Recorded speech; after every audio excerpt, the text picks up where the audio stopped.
Hey everyone, this is Mia Horror Stories, and the title of today's horror story is I Took a Job at a Warehouse, and the inventory includes human names. For your comfort, the screen will stay black throughout the video, so you can relax without strain and just focus on the story. Make sure you stick around until the end. Sometimes the last few moments are the ones that stay with you the longest. The first name I found was printed on a shelf label, where a shelf label had no business having a name. It was stuck to the front lip of a gray metal rack in Bay 14, between a pallet of shrink-wrapped phone chargers and 3 leaning cartons marked returned, inspect, before resale. The label was the same size as all the others, same thermal printer smudge at the edge, same black barcode, same little warehouse code in the corner. But instead of a SKU or a product description, it said MARAKELLER QTY. For a few seconds, I just stood there with my scanner pointed at it, listening to the overhead lights buzz and the building settle around me like a big animal breathing through vents. Then my headset crackled. "Evan, you alive back there?" That was Nate from dispatch, bored already, and it was only 6:18 in the morning. I should have laughed. I should have said something like, "Yeah, sorry, just found a weird label." But I was new enough that every little mistake felt like it came with a camera angle and a manager watching from somewhere. So I tapped the scanner against my thigh, wiped my thumb across the screen, and said, "Yeah, just checking a bin. My name is Evan Mercer. I'm 31, male, and at the time I was living in a rented basement room in Allentown, Pennsylvania. A place with a tiny window at ground level where I could see shoes pass on the sidewalk if I sat on my mattress. I'd been a pharmacy tech before that, then a delivery driver, then unemployed for 2 months after I clipped a mailbox in an Amazon van and got told I wasn't a fit for the pace. That phrase stuck to me. I heard it when I tried to sleep. I heard it when I filled out applications at the library. I heard it that morning under the warehouse lights. Not a fit for the pace. So, when Midway Fulfillment hired me for inventory control at $19 an hour, no degree required, benefits after 90 days, I took it like it was a hand pulling me out of water. The warehouse sat off Industrial Boulevard near Bethlehem, not far from the old steel stacks, in one of those flat concrete buildings that looks temporary even when it's been there for 20 years. From the outside, it was all loading bays and numbered doors and security cameras tucked under metal awnings. From the inside, it was aisles of racking tall enough to make you look up without meaning to, forklifts whining in reverse, cardboard dust in your nose, and a coffee machine in the break room that tasted like it had been rinsed with pennies. I'd been there 9 days. 9 days was long enough to know where the bathrooms were, which vending machines stole dollars, and which supervisors smiled only when a regional manager was visiting. It was not long enough to start questioning labels. The scanner beeped in my hand because I'd squeezed the side trigger by accident. A red error flashed, invalid location that was normal too. Half the system seemed held together with old spreadsheets and the faith of people who had worked there since before the pandemic. We scanned wrong labels all the time. Somebody printed a duplicate. Somebody moved a pallet and forgot to update the slot. Somebody slapped a sticker on the wrong rack because their shift was ending and their kid needed picking up. Everything had an explanation. That was what I told myself. I peeled the edge of the label with my fingernail. It lifted easily, fresh adhesive stretching in little shiny strings. Underneath it, older dust showed where a previous label had been, a darker rectangle. I could just make out the ghost of the last thing that had been there. USB-C, cable 6, FTBLK, case 24. Normal. I pressed the new label back down before anyone saw me messing with it. A forklift rolled past the end of the aisle, yellow light spinning, forks low to the concrete. The driver tapped his horn twice, not because he needed to, but because everybody tapped horns in that building the way people clear their throat when a room gets too still. The driver was Lionel Price, 46, male, from Reading, Pennsylvania. Lionel had a salt and pepper beard, a Steelers knit cap he wore even indoors, and the calm of a man who had already seen every version of Urgent. He trained me on where not to stand unless I wanted a pallet jack to shave my ankles. He didn't talk much unless there was something worth saying, which made people listen when he did. He slowed beside my aisle and leaned out of the forklift cage. "You lost, new guy. Inventory audit," I said, lifting the scanner as proof. He looked down the racks, then back at me. "Bay 14's always ugly. Ugly how? Ugly like they put the ghosts of bad receiving in there." He gave me half a grin. "Don't quote me on ghosts. HR gets nervous." I almost mentioned the label. My mouth actually opened. Then I imagined him laughing. Worse, I imagined him not laughing. Instead, I said, "System says there's a mismatch." "System says plenty." Lionel's radio hissed, and a dispatcher called for a pallet move at door 6. He knocked his knuckles twice on the metal frame. "Don't let the computers make you feel stupid. They were stupid first." He drove off, horn chirping at a pedestrian lane. I turned back to the label. MARAKELLER QTY. One, it could have been a customer return name. That was possible.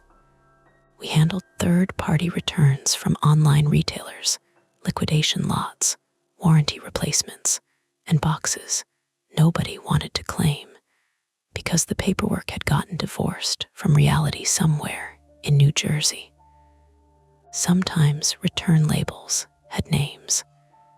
Sometimes names got pulled into fields they shouldn't. Mara Keller could have ordered a charger and returned it. The system could have grabbed the customer name and printed it where the product name belonged.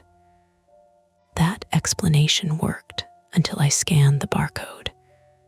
The handheld buzzed. A file opened, not a product page, a personnel style record.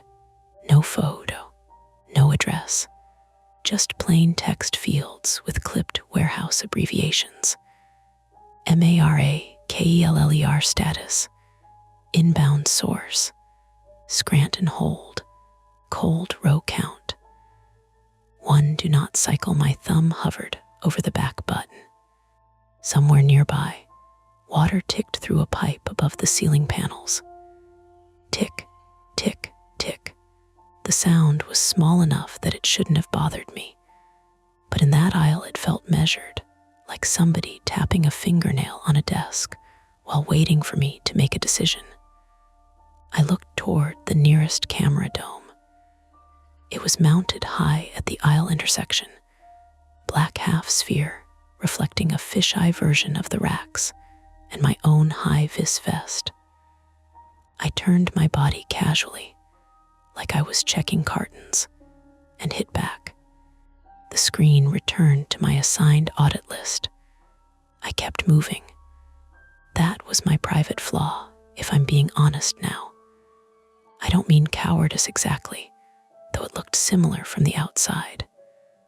I had a talent for explaining things away when the alternative meant being noticed.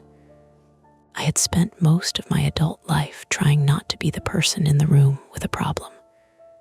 My dad used to call it keeping your head down, like it was wisdom. Maybe it is in some jobs. In that warehouse, it was a trap. By 7:05, the rest of the morning crew had filled the place with enough noise to make everything feel normal again. Tape guns screamed. Dock plates banged into trailers. Someone laughed too loudly near packing. The smell shifted from damp cardboard and floor cleaner to burnt coffee, engine exhaust from the yard, and the warm plastic smell that came off pallets wrapped too tight. My direct supervisor found me near Bay 16. Her name was Denise Caro, 39, female, from Easton, Pennsylvania. Denise wore her hair in a tight bun, kept 2 pens clipped to her vest, and had a way of looking at you that made you answer the question she hadn't asked yet. She was not cruel. That would have been easier. Cruel bosses give you a shape to push against. Denise was efficient, tired, and careful with her words, because every word in a warehouse can become a grievance if it lands wrong. "Evan," she said, "your audit count from yesterday had 3 missing locations." I pulled the scanner closer to my chest. I marked them as no find. I saw, but no find is not a magic button. She said it softly, which made it worse. When you can't verify, you flag me before submitting. Right, sorry. Don't apologize unless you know what you're apologizing for. That threw me off. She nodded toward the scanner. "Show me today's batch." I handed it over. Her fingers moved fast. She scrolled through my tasks, frowned once, then handed it back. "You have Bay 14, already started." Her eyes flicked toward the aisle behind me. Only for half a second. Any issues? There it was. A simple opening. The adult thing would have been to tell her exactly what I found. Strange label, human name, weird record. Let the supervisor decide. That was the chain of command. That was literally the job. I heard myself say, "Just a bad barcode on one rack. Looks like someone printed wrong." Denise held my gaze. A pallet jack squealed somewhere behind her, one bad wheel making a sharp metal on concrete sound that tightened my jaw. "Bring bad labels to me," she said. "Don't peel them. Don't toss them. Don't fix them yourself." I didn't. She nodded again, but slower this time.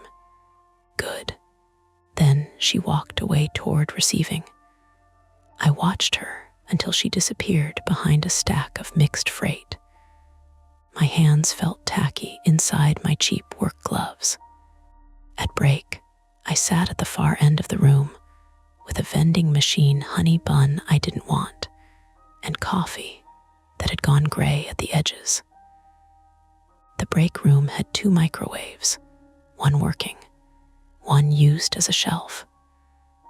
A poster above the sink showed a cartoon forklift running over a cartoon foot with the word "safety starts with you."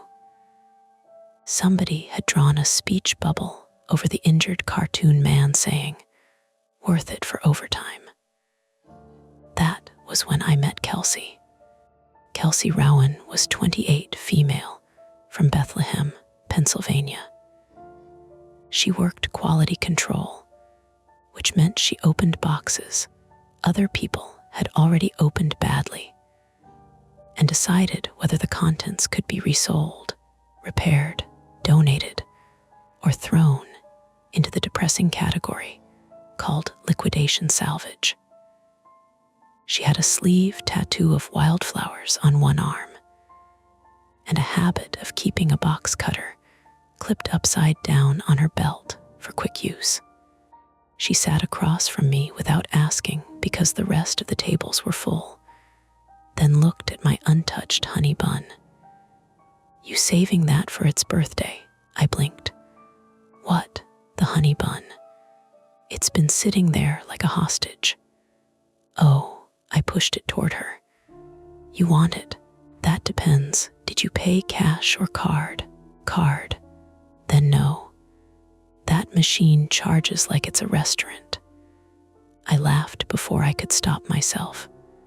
She smiled a little and stirred instant creamer into her coffee with the handle of a plastic fork. "You're the new inventory guy." "Evan, right?" "Yeah, Kelsey, QC.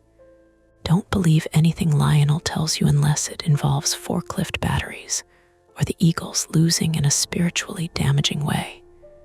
He said Bay 14 is ugly. He's right about that." She took a sip and winced. "God, this coffee is a workplace injury."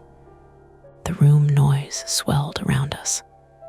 People talking schedules, school pickups, tire pressure, rent, ordinary problems, beautiful problems in hindsight. I lowered my voice. "Why is Bay 14 ugly?" Kelsey's expression changed just slightly. Not fear, more like caution, stepping into the room and standing behind her chair. "Depends who's asking. The guy who got assigned to audit it. Lucky you."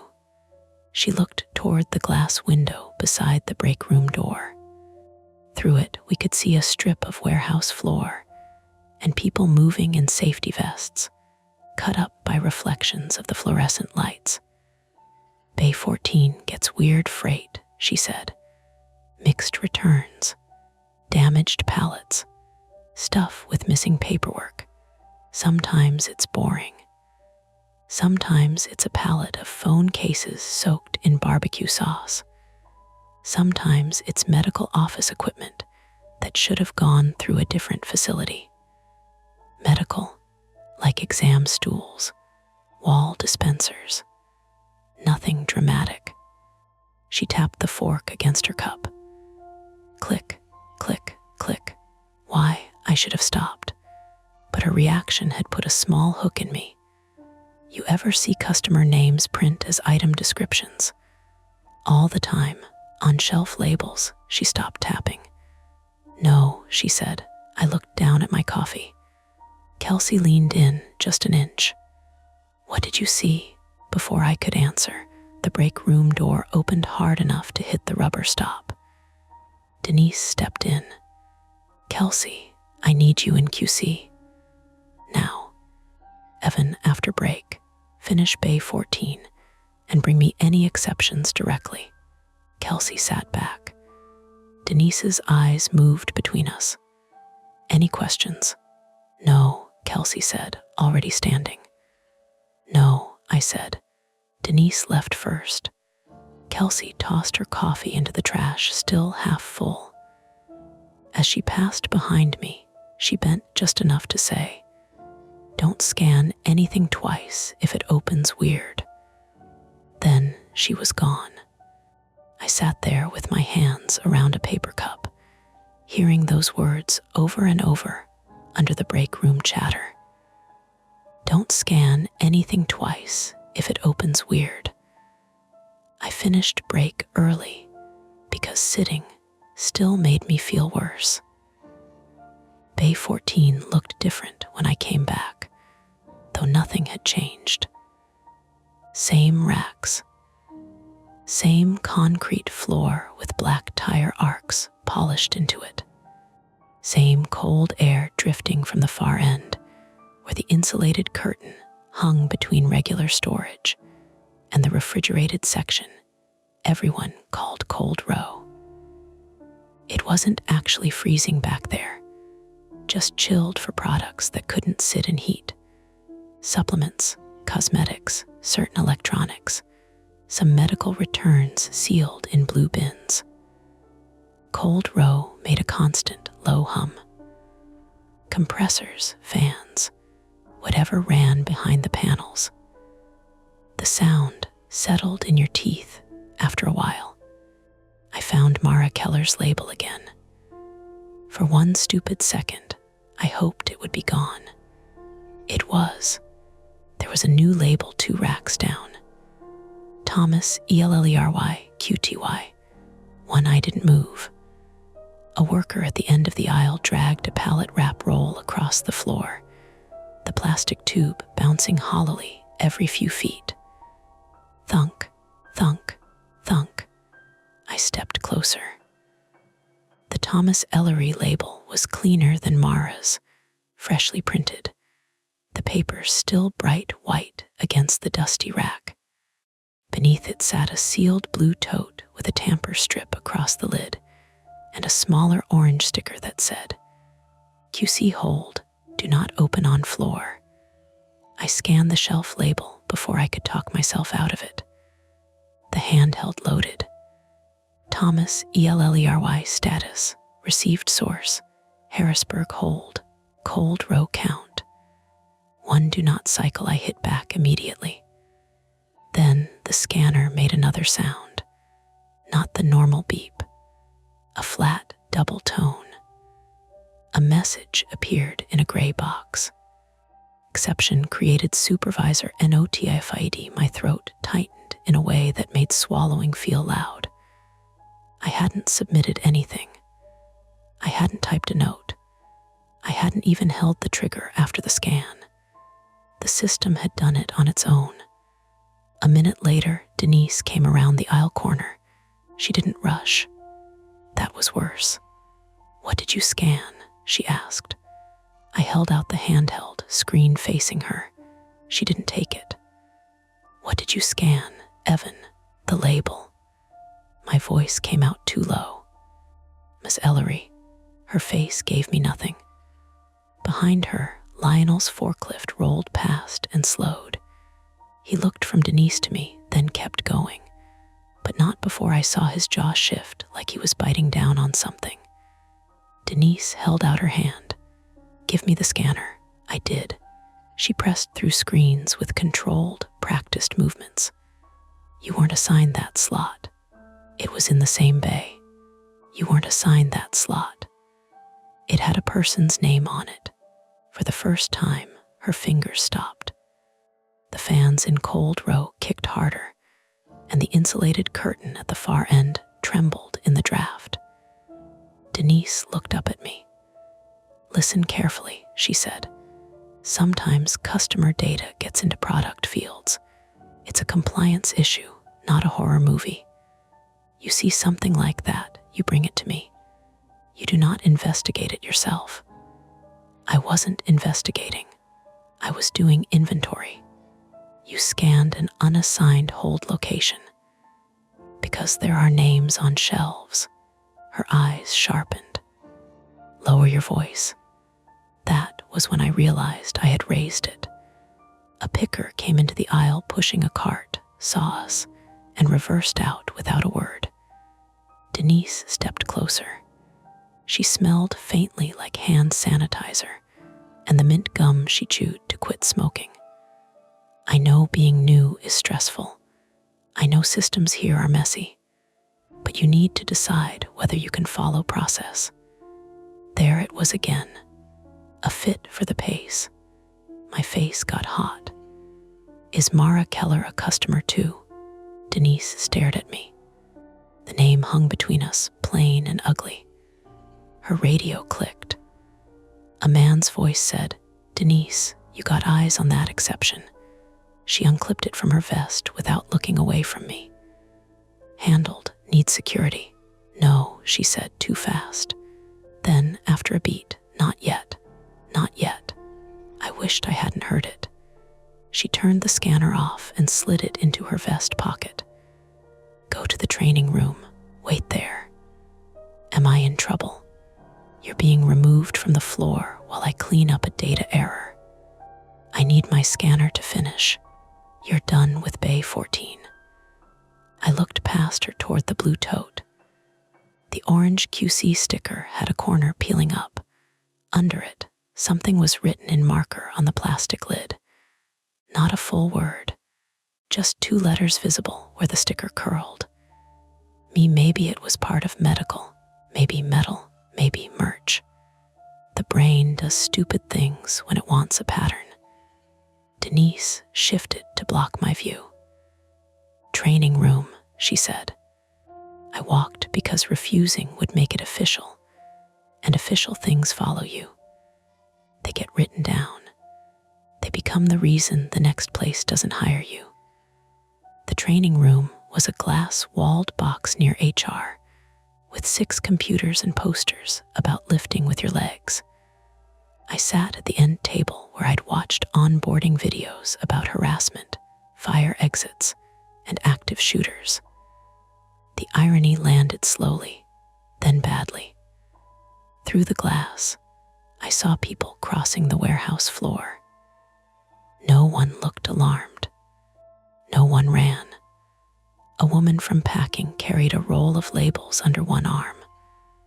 Lionel drove by with an empty pallet, eyes forward. Kelsey appeared near QC, saw me through the glass, and stopped for half a second before Denise came into view behind her. They talked. Kelsey's arms folded. Denise shook her head. Kelsey said something I couldn't hear. Denise pointed toward the floor, sharp and final. Then Kelsey looked at me again. She lifted her right hand near her waist and made a small motion. 2 fingers pointed down, then hooked left. I didn't understand. She did it again. Down, left. Then Denise turned and Kelsey dropped her hand.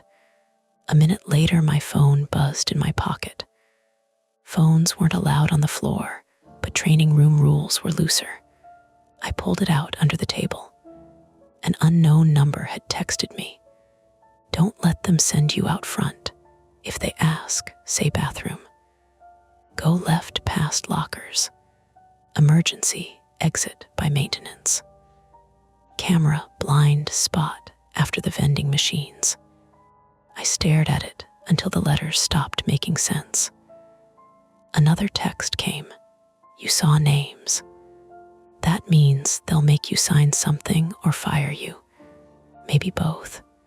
Don't sign until you know what cold row is holding. My pulse thudded in my ears. Not dramatic, not cinematic, just a physical knocking, like my body was trying to get my attention. The training room door opened. Denise stood there with a man I hadn't met before. He was Mark Voss, 52 male, from New Jersey, according to the accent that flattened some words and sharpened others. He wore a navy security jacket instead of a high-vis vest, with a company badge clipped high on his chest. He had the clean, rested look of someone who didn't unload trucks and didn't apologize for that. Evan, Denise said, calm again. Mark from Site Security is going to walk you to the front office. We just need to document what you saw. Mark smiled without showing his teeth. Routine stuff. My phone was still in my hand under the table. On the screen, the unknown number sent one more text. Choice is now.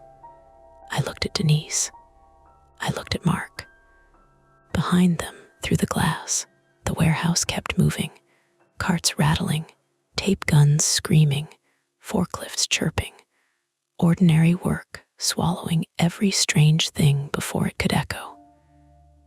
Mark stepped aside and gestured toward the hall that led to the front office. Behind me, the training room's other door led toward the lockers, the bathrooms, and eventually the maintenance corridor. I stood up slowly. Can I use the bathroom first? I asked. Denise's expression didn't change. Mark's did, only a little, but enough. I said bathroom because it was the smallest lie I could hold in my mouth without choking on it. Mark Voss looked at Denise first, not at me. That told me something. It told me this wasn't just site security being polite to a nervous new hire. People who are only there to walk you somewhere don't check with your supervisor before letting you pee. Denise kept her hand on the training room door. Make it quick. I drank bad coffee, I said. It was a stupid detail. Too normal. My voice almost cracked on it. Mark gave a little laugh through his nose. Happens to all of us. He stepped into the hall and gestured for me to go ahead, but not the direction Kelsey had texted. He angled his body toward the front office corridor, where the walls were painted beige and the carpet squares were cleaner because managers walked there more than warehouse workers. The restrooms by reception are nicer, he said. I held up my employee badge like it meant something. I've only used the ones by lockers. Same plumbing. Yeah, but I know where those are. That was the first small argument, and I felt how dangerous it was the second it left me. Not because he yelled. He didn't. Mark just stopped smiling. Denise said, Evan, just my name, tired, warning me and threatening me at the same time. I looked past Mark toward the warehouse floor. Through the safety glass, Bay 14 was out of sight, swallowed behind long rows of steel racks and moving vests. The place kept working like nothing had happened. Forklifts beeped, pallet wraps snapped, somebody laughed near the time clock. Ordinary noise can be cruel that way. It makes you feel ridiculous for being scared. My stomach's bad, I said, and let my face twist with embarrassment. I'm not trying to be difficult. The word difficult did something to Denise. Her mouth tightened. She was a person who lived by process, and process had words for difficult employees. Coaching, documentation, separation. I could see the paperwork forming behind her eyes. All right, she said. Mark, wait outside the locker room. Mark didn't like that. He liked it less because Denise had decided without asking him. Fine, he said. He walked beside me, not behind me. Close enough that the sleeve of his security jacket brushed my high-vis vest when the hall narrowed. The smell of his aftershave was sharp and cheap, fighting with the warehouse smells of cardboard dust, burnt coffee, and the wet rubber stink from the dock seals. My phone buzzed again in my palm. I had shoved it into my hoodie pocket, screen facing my thigh. I didn't look. Couldn't. Mark's eyes kept dropping toward my hands. You've been here, what? He said. A week, 9 days. Hell of a way to start. I don't know what that means. It means sometimes new people don't understand how messy systems get. He said it warmly, almost fatherly.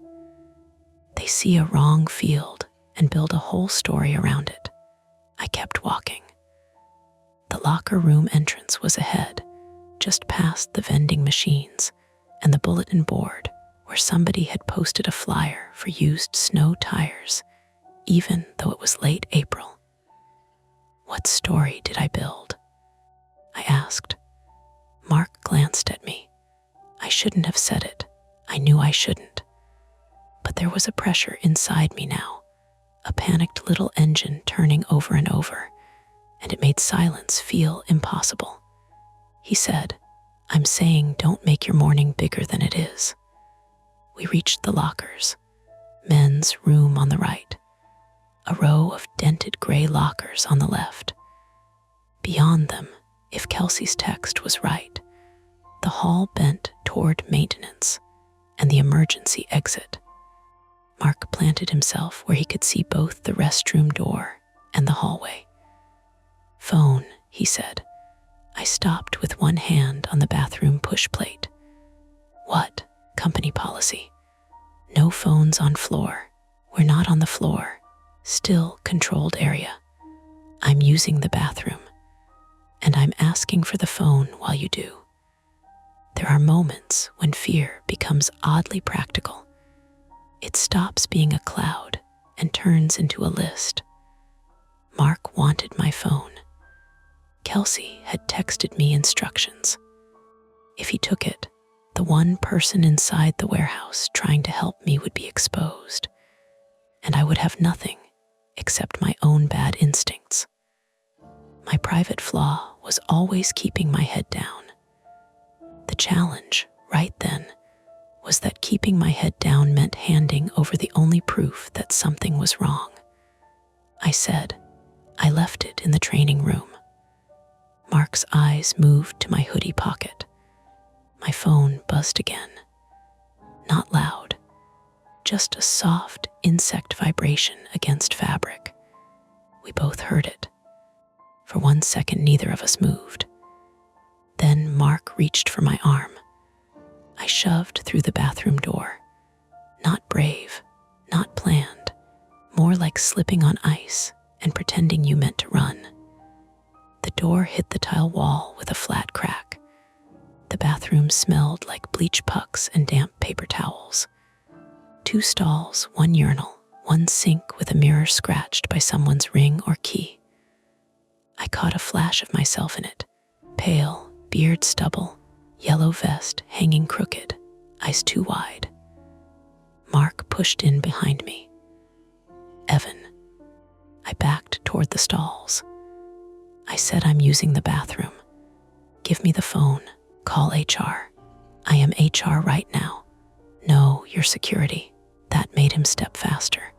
I pulled my phone out, not because I knew what to do with it, but because I couldn't stand him looking at the pocket anymore. The screen lit, 3 messages. "Don't stop at lockers." They changed shift early. "Cold row leaves on 8:30 truck. If those totes go, names disappear." 8:30. I looked at the time. 8:07. 23 minutes. A concrete problem is different from dread. Dread is a fog. A deadline is a blade. The Thomas Ellery tote and whatever else sat in cold row were being loaded onto a truck in 23 minutes. If they left, the labels could be deleted, the totes buried in another facility. The whole thing turned into new guy misunderstood a data error. And if Mara Keller and Thomas Ellery were not just bad fields if they were people, or linked to people, or evidence of something done to people, then letting that truck leave felt like helping. Mark saw my face change. He lunged. I ducked sideways between the sink and the first stall. His hand grabbed my vest near the shoulder and yanked hard enough that the cheap Velcro tore loose with a ripping sound. I slipped, my work shoe skidding on a puddle near the urinal, and slammed my elbow into the stall partition. Pain flashed white and specific. "Stop," Mark barked, not scared, angry. "Stop making this worse." I twisted out of the vest. It came off in his hands. Without it, I felt half naked, like I'd shed the only thing making me legitimate in that building. He blocked the exit. I locked myself in the nearest stall. It was a child's move, a pathetic move. But the latch clicked, and for 2 seconds I had a wall between us. Mark hit the door with his palm. "Open it." I climbed.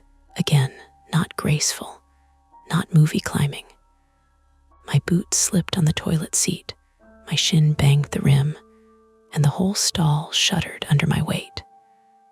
The top edge of the partition dug into my stomach. I swung one leg over into the next stall, caught my pant leg on the coat hook, and tore a long strip of fabric down the thigh. Mark kicked the first stall door inward. The latch broke with a metallic snap. I dropped into the second stall hard, my ankle rolling enough to make me gasp. Then I shoved out through that door, hit the bathroom exit with my shoulder, and ran into the hall. The lockers blurred past. "Evan," Mark shouted. Heads turned near the time clock. A woman from returns holding a clipboard froze with her mouth open. Somewhere behind me, Mark's radio crackled. I went left. Kelsey had said left past lockers. Emergency, exit by maintenance. Camera blind spot after vending machines. The hallway narrowed and got uglier. Painted cinder block. Pipes overhead. A mop bucket parked under an eyewash station. The warehouse noise changed here. Less human, more mechanical. Compressor hummed through walls, fan belts squealing faintly, the deep thump of dock doors opening and closing. My phone buzzed again. I risked one glance while moving. Not exit. Maintenance cage. I'm there. Need proof before call. I almost stopped. Need proof before call. That was insane. Call who? Police? OSHA? A lawyer? My first thought was that police would laugh. My second thought was worse. Police would come, talk to Denise, see neat rows of boxes and a nervous temp worker with no evidence, and leave. Then Mark would have my phone, Denise would have my scan record, and the 8:30 truck would be gone. I kept going. The maintenance cage was a fenced-off area beside the battery charging station, full of tools, spill kits, extension cords, and orange cones. Kelsey stood just inside it, one hand around the chain-link gate, her sleeve tattoo bright under the fluorescent lights. Lionel was behind her, half hidden by a rack of forklift batteries. His Steelers cap was pulled low. I stumbled to a stop, breathing like I'd been punched. Kelsey's eyes went to my torn pants, then my missing vest. Jesus, what happened? Mark, Lionel said. He put hands on you. He tried to take my phone. Kelsey swore under her breath and opened the gate just wide enough for me to slip in. Come on. I thought you said emergency exit. I said that before they moved Carl to the exit. Who's Carl? Security too. Don't worry about Carl. Great, I said, very reassuring. She shut the gate. The latch clicked too loudly. Lionel handed me a spare orange vest from a hook. Put this on. Why? Because without one, everybody looks at you. That was the most practical thing anyone had said all morning. I put it on. My elbow throbbed inside my sleeve. My ankle had started to send little sick pulses up my leg. Kelsey took my phone. Did you get pictures? No, of course you didn't. I was being escorted by security. I'm not judging. She was absolutely judging. I need you to listen fast. Cold Row has 3 totes scheduled on the 8:30 Harrisburg transfer. One is Thomas Ellery. One is Mara Keller. I don't know the third name because Denise locked the batch after your scan. Why do you know any of this? She looked at Lionel. He looked away. Kelsey said, because 2 weeks ago I opened a blue hold tote by mistake. The compressor hum seemed to get louder. What was in it? Paperwork, clothes, a phone with the battery dead, a hospital wristband cut in half, she swallowed, and a driver's license for a woman named Patris Home. The system listed her as salvage electronics. I waited for the rest. Kelsey didn't give it. That's not enough, Lionel said quietly. You know it's not. She turned on him. It's enough to call someone. We did call someone. My eyes moved between them. You called police. Lionel's mouth tightened. Kelsey called the non-emergency line, told them she thought the warehouse was mishandling personal effects or maybe evidence. They sent an officer 3 days later. Denise walked him through receiving. He never saw Cold Row. Because you didn't have pictures. Because by then the tote was gone, Kelsey said. A radio voice echoed down the hall. Marks, closer than I wanted. Check maintenance. He ran that direction. Kelsey went still. Lionel moved to the side of the cage and peered through stacked boxes. 2 minutes, maybe less. Kelsey shoved my phone back at me. We need a photo of the labels and the totes with the 8:30 load sheet. Something that shows names, location, and truck number. Why me? Because your scanner created the exception. Your badge is already tied to the record. That sounds like a reason not to use me. It's a reason the police might believe you saw it legitimately. My laugh came out sharp and ugly. Legitimately, I just climbed over a bathroom stall. Lionel's eyes flicked to me. You did what? Not the point. It might be a little bit the point. The absurdity of that almost broke me. For 1 second, I wanted to sit down on the concrete floor between the battery chargers and laugh until someone dragged me away. Kelsey didn't smile. Evan, the truck leaves at 8:30. Denise moved the load from door 6 to door 3 after you scanned Thomas. That means she's rushing it out. We either get proof now, or this becomes nothing. What about calling 911 and saying stop the truck? And tell them what? She asked. A warehouse has totes with names. They'll ask if anyone is injured, if there's a weapon, if we saw a crime. We haven't. We need enough to make them hold the truck, or at least identify it. Lionel rubbed a hand over his beard. Kels, this is getting past messy. It got past messy when Mark chased him into a bathroom. He says Mark chased him. I snapped. Are you serious? Lionel looked at me with tired eyes.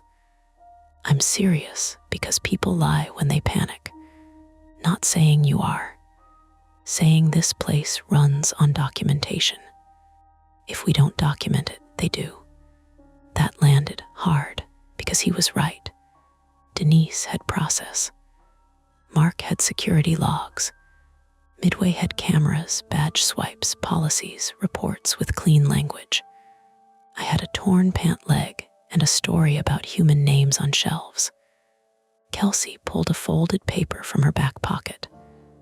Load sheet. Lionel stared at it. You stole that. I borrowed it from QC printout. That's not borrowing. It has door 3, trailer number, and 3 hold totes. But Denise blacked the item descriptions. I need the labels. I looked at the paper.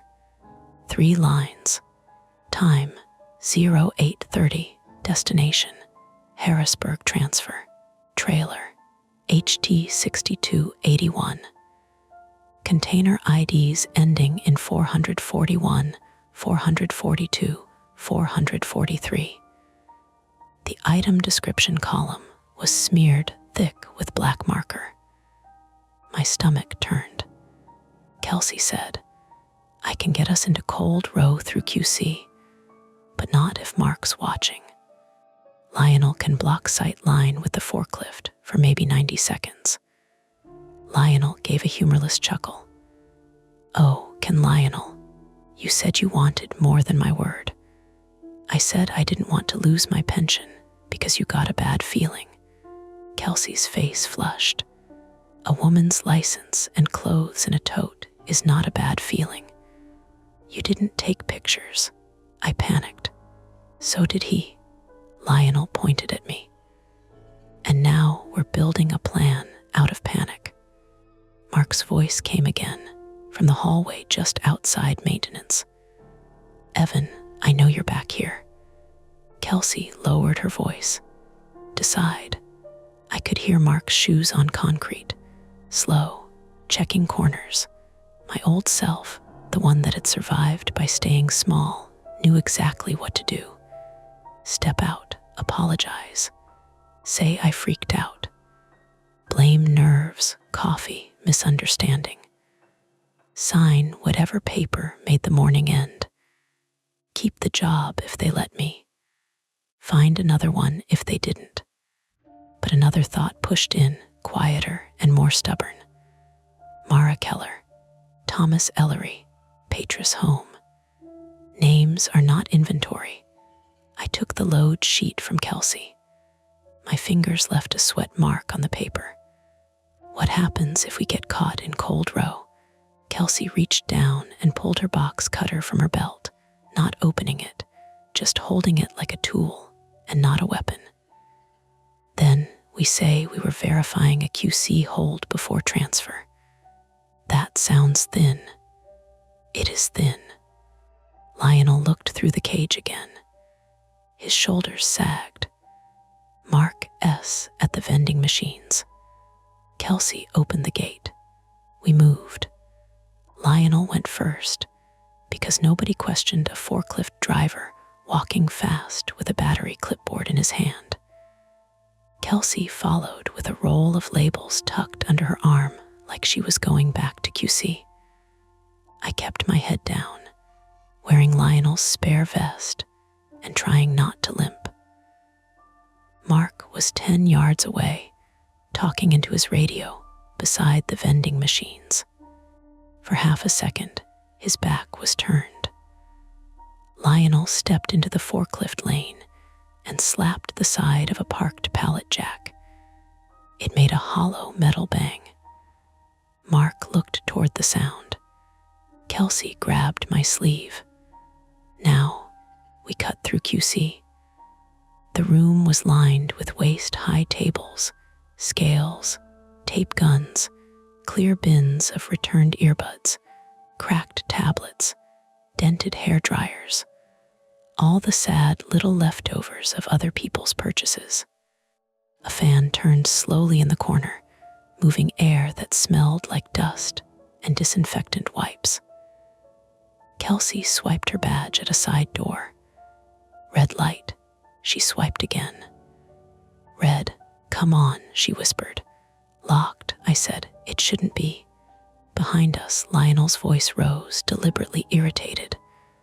I'm telling you, Mark, I got a battery leak warning.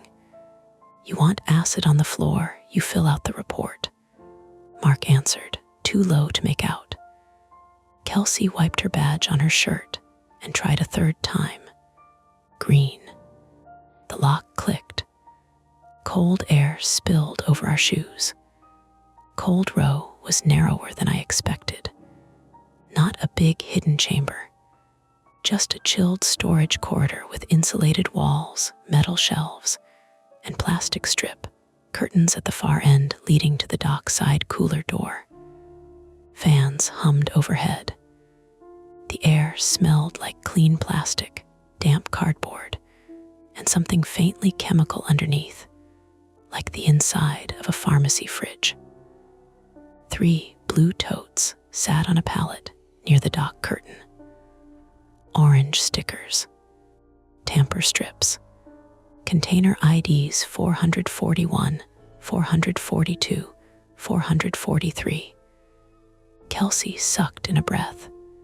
There, I lifted my phone. My hand shook so badly the first picture blurred.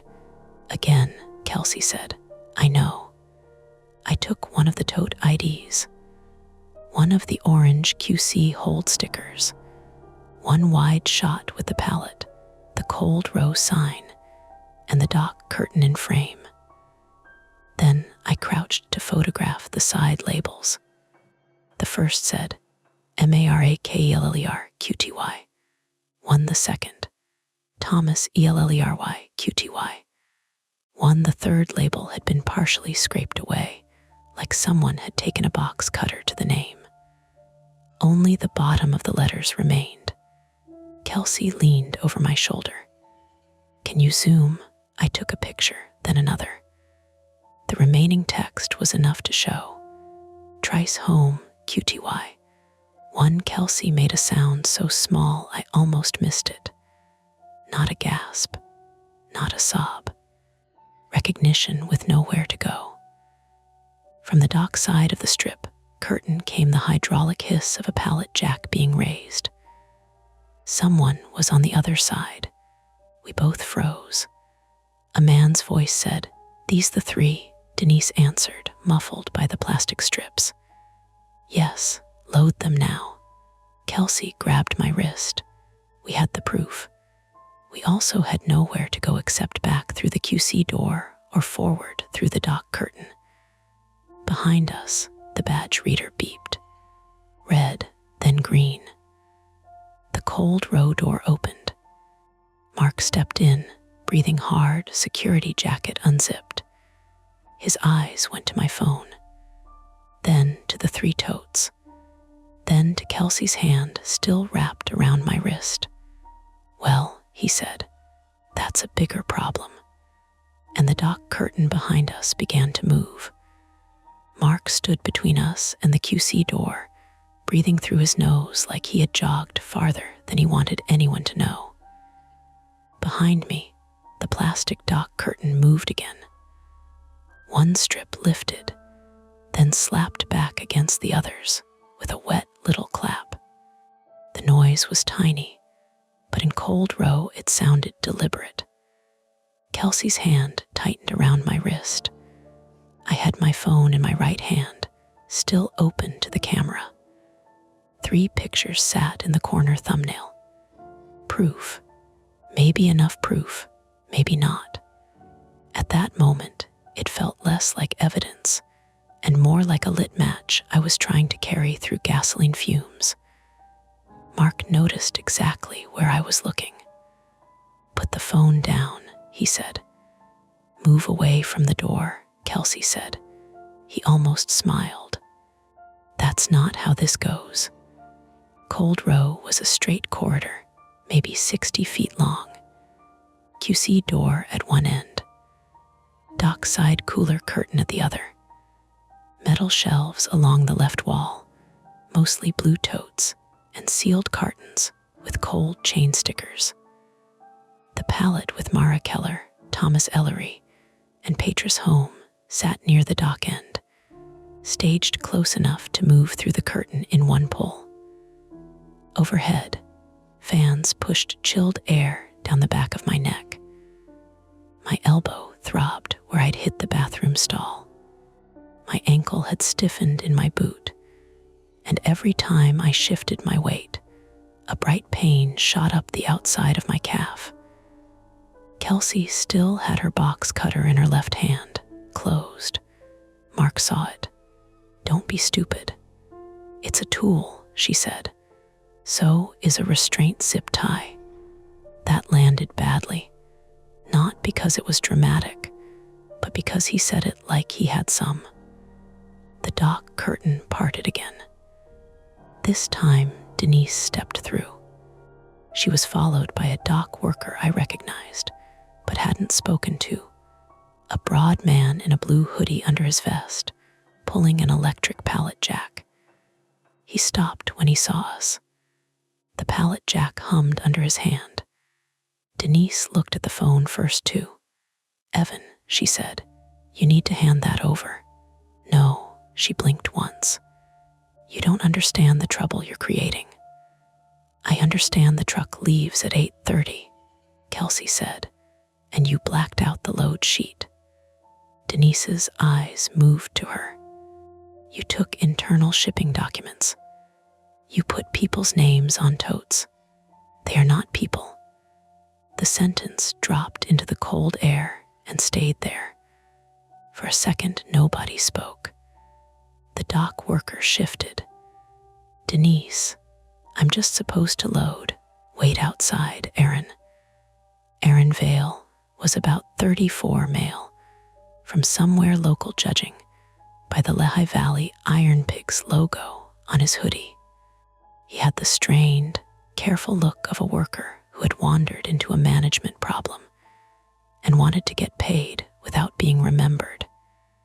He backed one step toward the curtain pallet jack still in hand. Kelsey pointed at Denise. "What does that mean, they're not people?"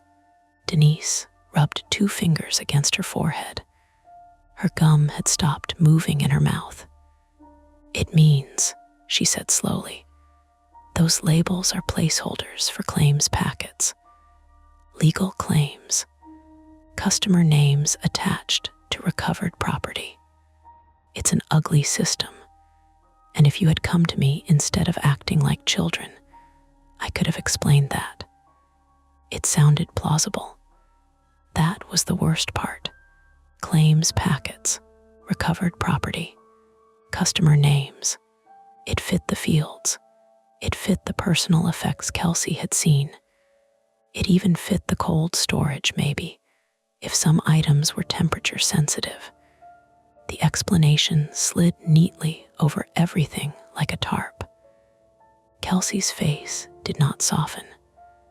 Why was Patris listed as salvage electronics? Because receiving miskeyed it. Why did you scrape her name off? Denise looked at the 3rd tote. "I didn't," Mark said. "Enough." He stepped toward me. I backed up and hit the staged pallet with my calf. Plastic wrap scratched against my torn pant leg. That was our first attempt, if you can call panicking with a phone an attempt. I hit the emergency call button on the side of my phone and tried to swipe for 911.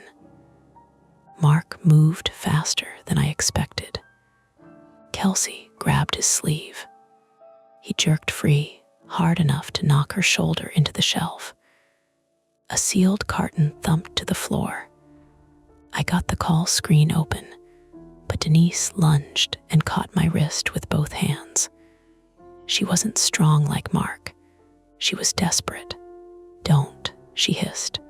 "You will ruin lives." "Whose?" She didn't answer. The call connected. A thin voice came through the speaker.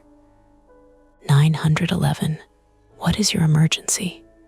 Then Mark slapped the phone from my hand. It hit the concrete, bounced once, and slid under the pallet.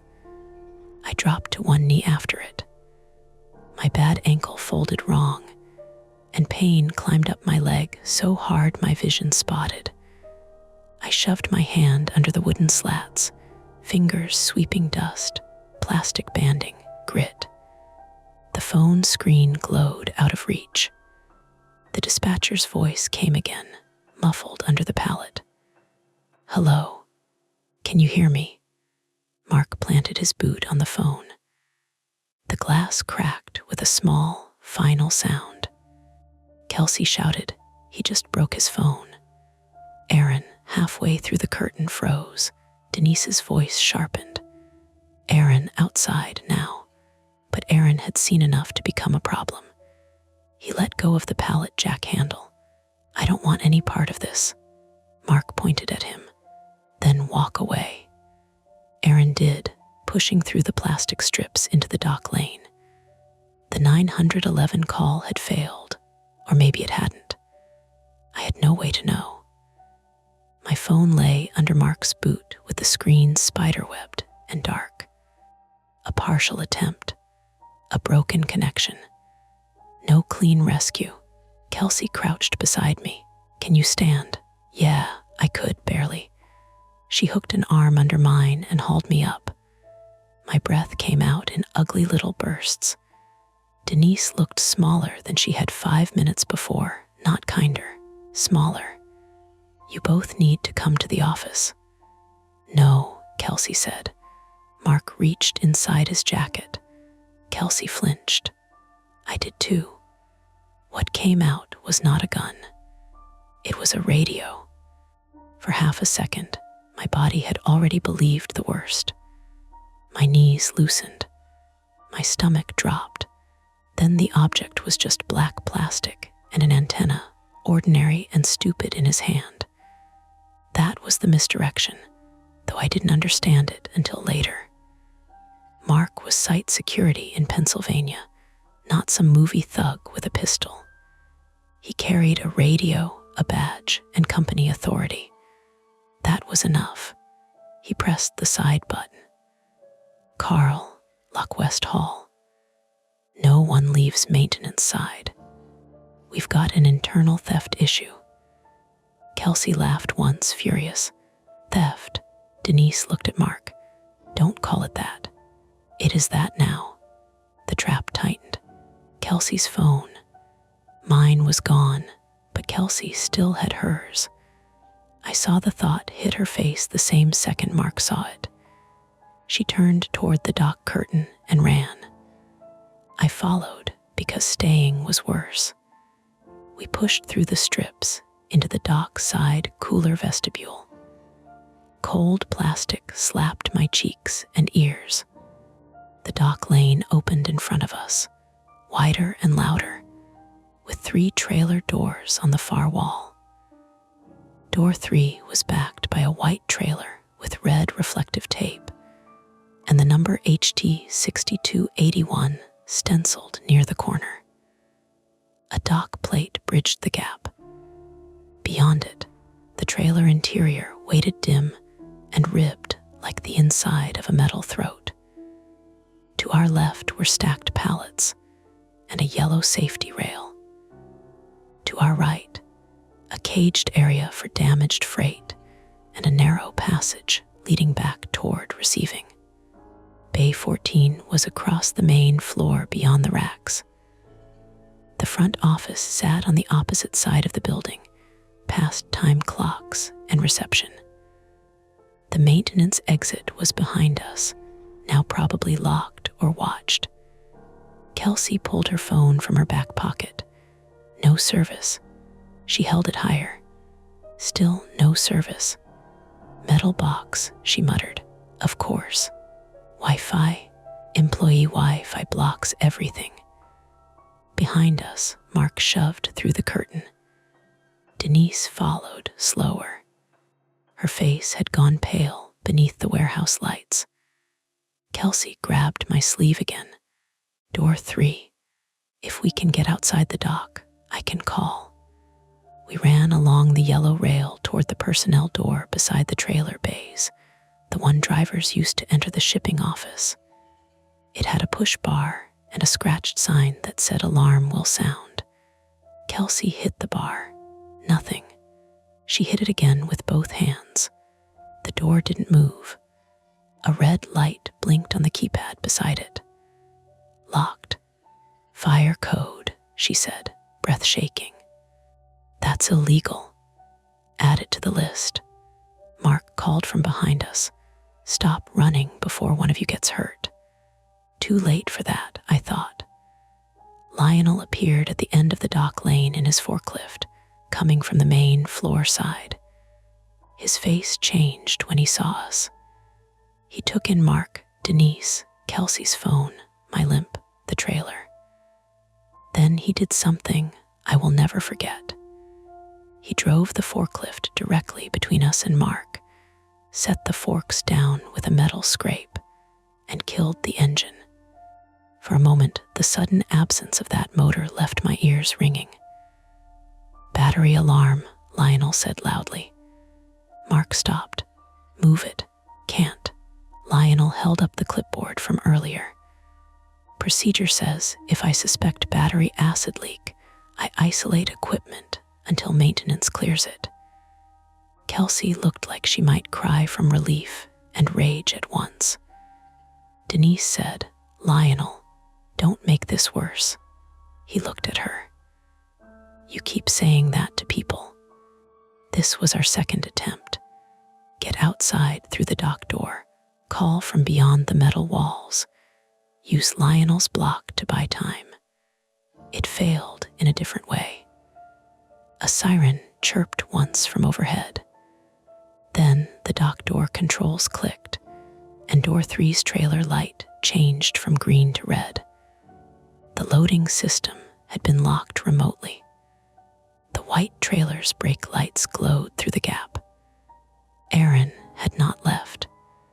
He was in the driver lane outside, visible through the small dock window, waving at someone we couldn't see. Then he climbed into the yard tractor. Kelsey stared. They're moving it. Denise turned sharply toward the window. No, I didn't authorize that.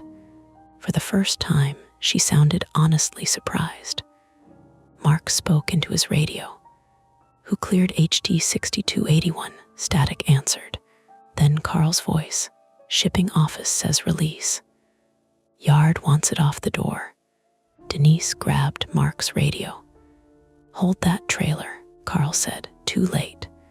Yard dogs hooked. Outside, a low diesel growl started. The trailer lurched. The dock plate jumped with a bang that echoed through the lane. Lionel swore and stepped back. The trailer pulled away 6 inches, then a foot, opening a strip of daylight between the dock and the trailer floor. Kelsey said, "The totes." They were still on the pallet inside Cold Row, thank God, but not for long. The electric pallet Jack Aaron had abandoned sat with its forks under the pallet.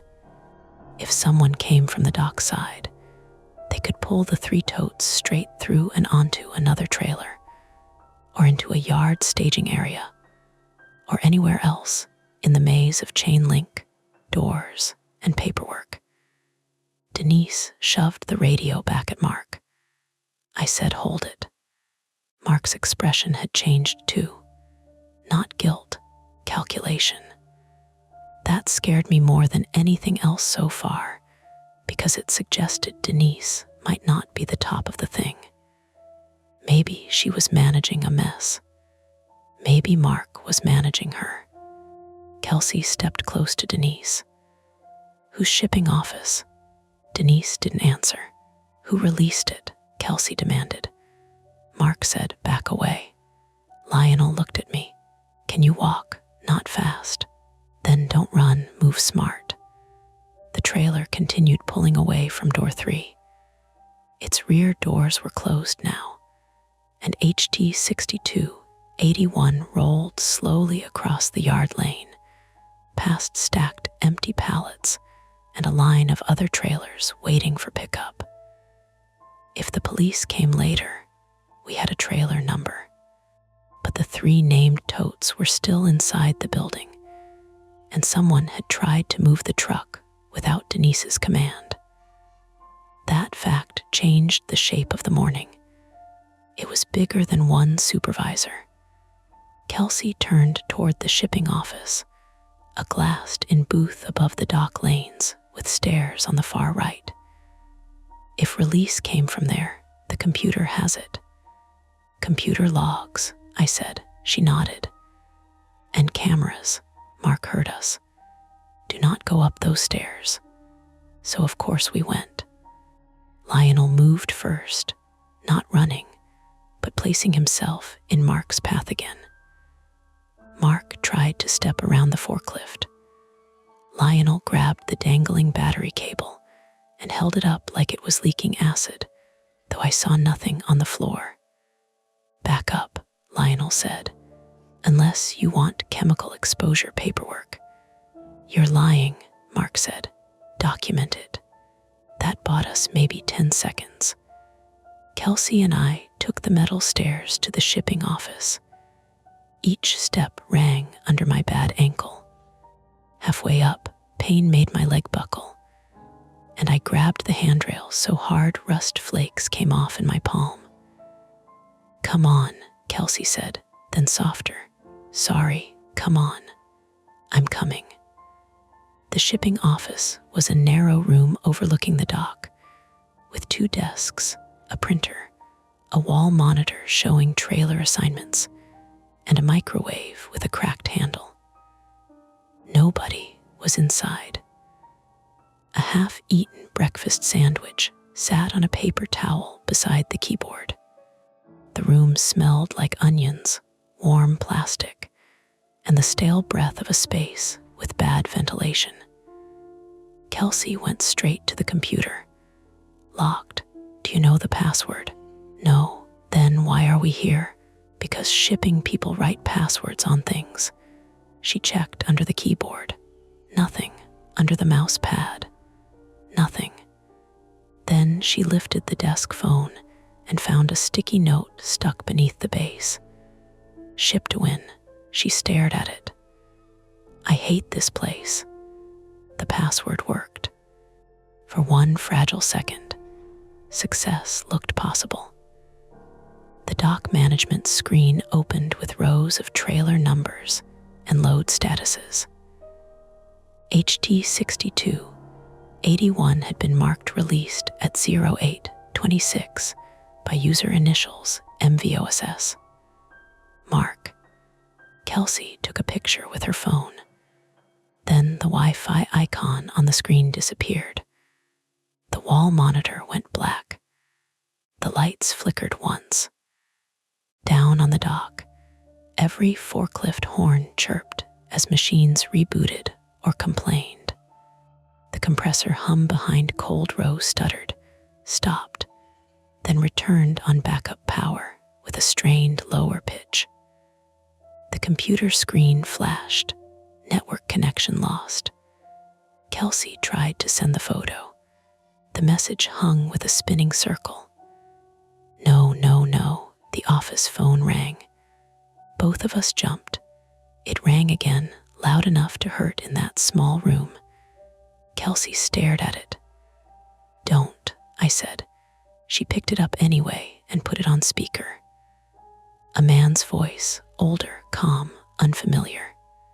Kelsey Rowan and Evan Mercer are in shipping. Keep them there. Kelsey's face drained. I whispered, hang up. The voice continued. Kelsey, I know about Patris. I know you kept looking. That was a mistake. She slammed the receiver down. The office suddenly felt like a display case. Glass on 3 sides, dock below, stairs exposed. Nowhere private. Below us, Denise looked up from the dock lane. She had heard none of the call, but she saw our faces. Mark was already at the base of the stairs. Lionel was on one knee beside the forklift, pretending to inspect the battery compartment. But Carl had arrived from the West Hall, a stocky security guard in a black polo. Carl was blocking the maintenance route. The front office route was beyond Mark. The dock personnel door was locked. Cold Row was behind Denise.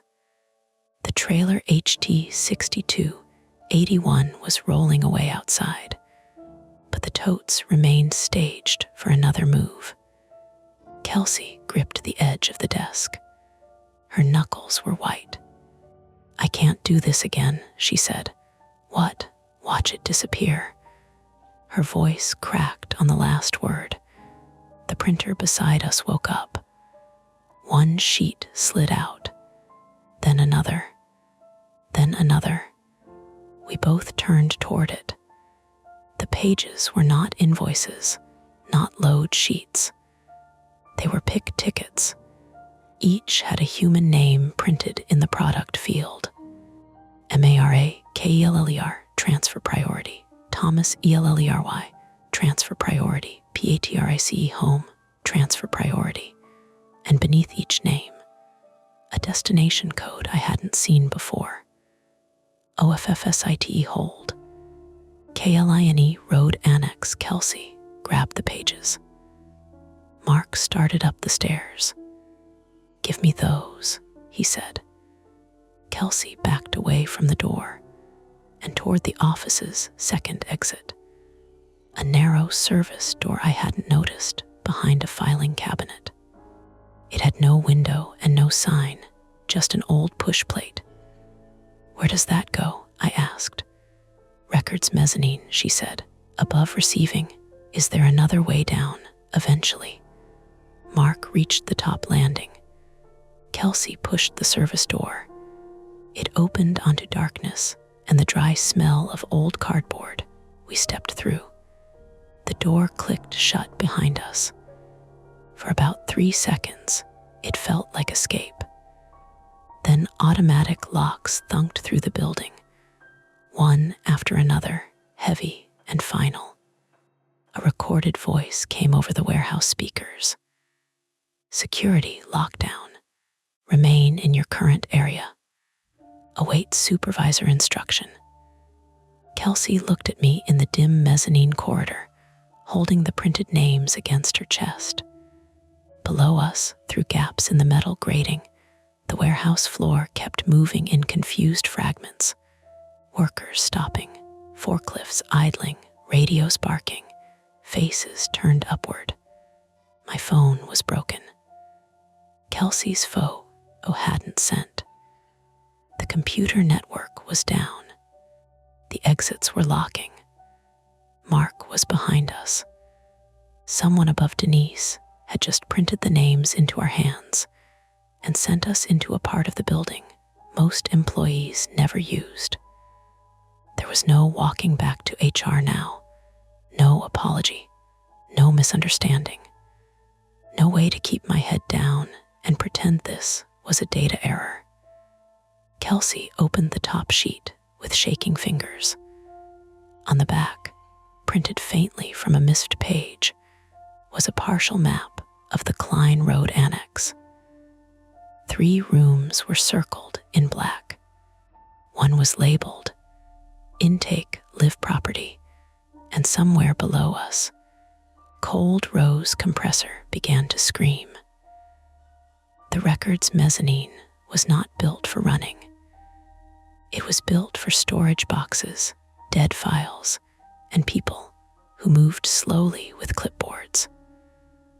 The floor was grated metal that flexed under each step, and every time my bad ankle came down, pain ran up my leg in a hot wire. Under us, the warehouse lockdown turned ordinary movement into panic. Forklifts idling in lanes, workers gathering near break areas, radios talking over each other, the overhead speaker repeating its calm lie. Security lockdown. Remain in your current area. Await supervisor instruction. Kelsey moved ahead of me, shoulders hunched, the printed pick tickets folded under one arm, and her phone clutched in the other. The mezzanine ran like a catwalk above receiving, boxed in by chain link on one side and shelves on the other. Below, I could see Bay 14 through gaps between stacked pallets. The rows looked clean from up there. Too clean. Labels lined up, boxes squared. Every ugly thing hidden inside procedure. Behind us, the service door handle rattled. Mark. Kelsey stopped at a junction where the catwalk split. Left toward archived invoices and an old break area nobody used, right toward a stairwell marked receiving floor. Straight ahead, beyond a half-open metal gate, the mezzanine narrowed toward the top of Cold Row. The compressor screamed again. Not a hum now. A grinding, rising sound. Metal under strain. Kelsey looked toward it. That's not normal. No kidding. No, I mean it's going to trip the cooler alarm. Her eyes sharpened. If Cold Row goes out, every temp-sensitive hold has to be inspected and logged. Doors open. Freight pulled. Outside maintenance called if it doesn't reset. Which means witnesses. Maybe. The service door behind us bucked once hard. Mark's voice came through the metal. Open the door. Kelsey took one breath. Cold Row. We ran straight. The catwalk above the chilled section was darker than the rest of the mezzanine, lit by narrow utility strips that flickered when the compressor stuttered. A pipe ran along the right wall, sweating condensation that dripped onto the grating. Each drop hit with a tiny metallic tick. Tick, tick, tick. The same sound I'd heard in Bay 14. Only now I knew the building had been warning me in its own mechanical way. The catwalk ended at a maintenance hatch over Cold Row's fan unit. Beside it was a ladder in a wall cage and a service panel with a red fault light blinking. Kelsey stared at the panel. "We can trigger the full alarm from here." "How?" "I don't know. I'm QC, not maintenance." The door behind us crashed open. Mark stepped into the mezzanine corridor, shoulders filling the narrow space. Carl was behind him. Denise appeared last, one hand on the railing, face pale and furious. "Stop," Denise called. "Both of you. Stop now." Kelsey shoved the picked tickets into my chest. "Hold these." She flipped open the service panel.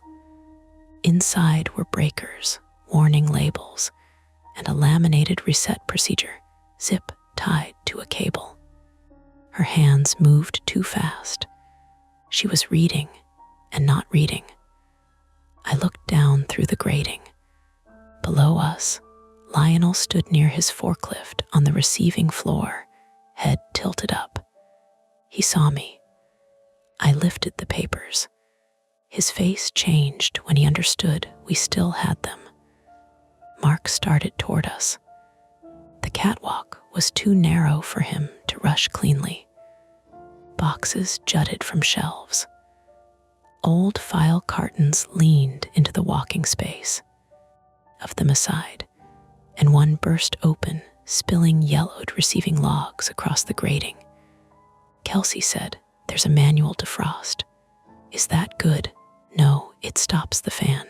"Then don't do that." "I'm not trying to fix it, Evan." That sentence took a second to land. Mark was 20 feet away. Kelsey pulled the manual defrost lever.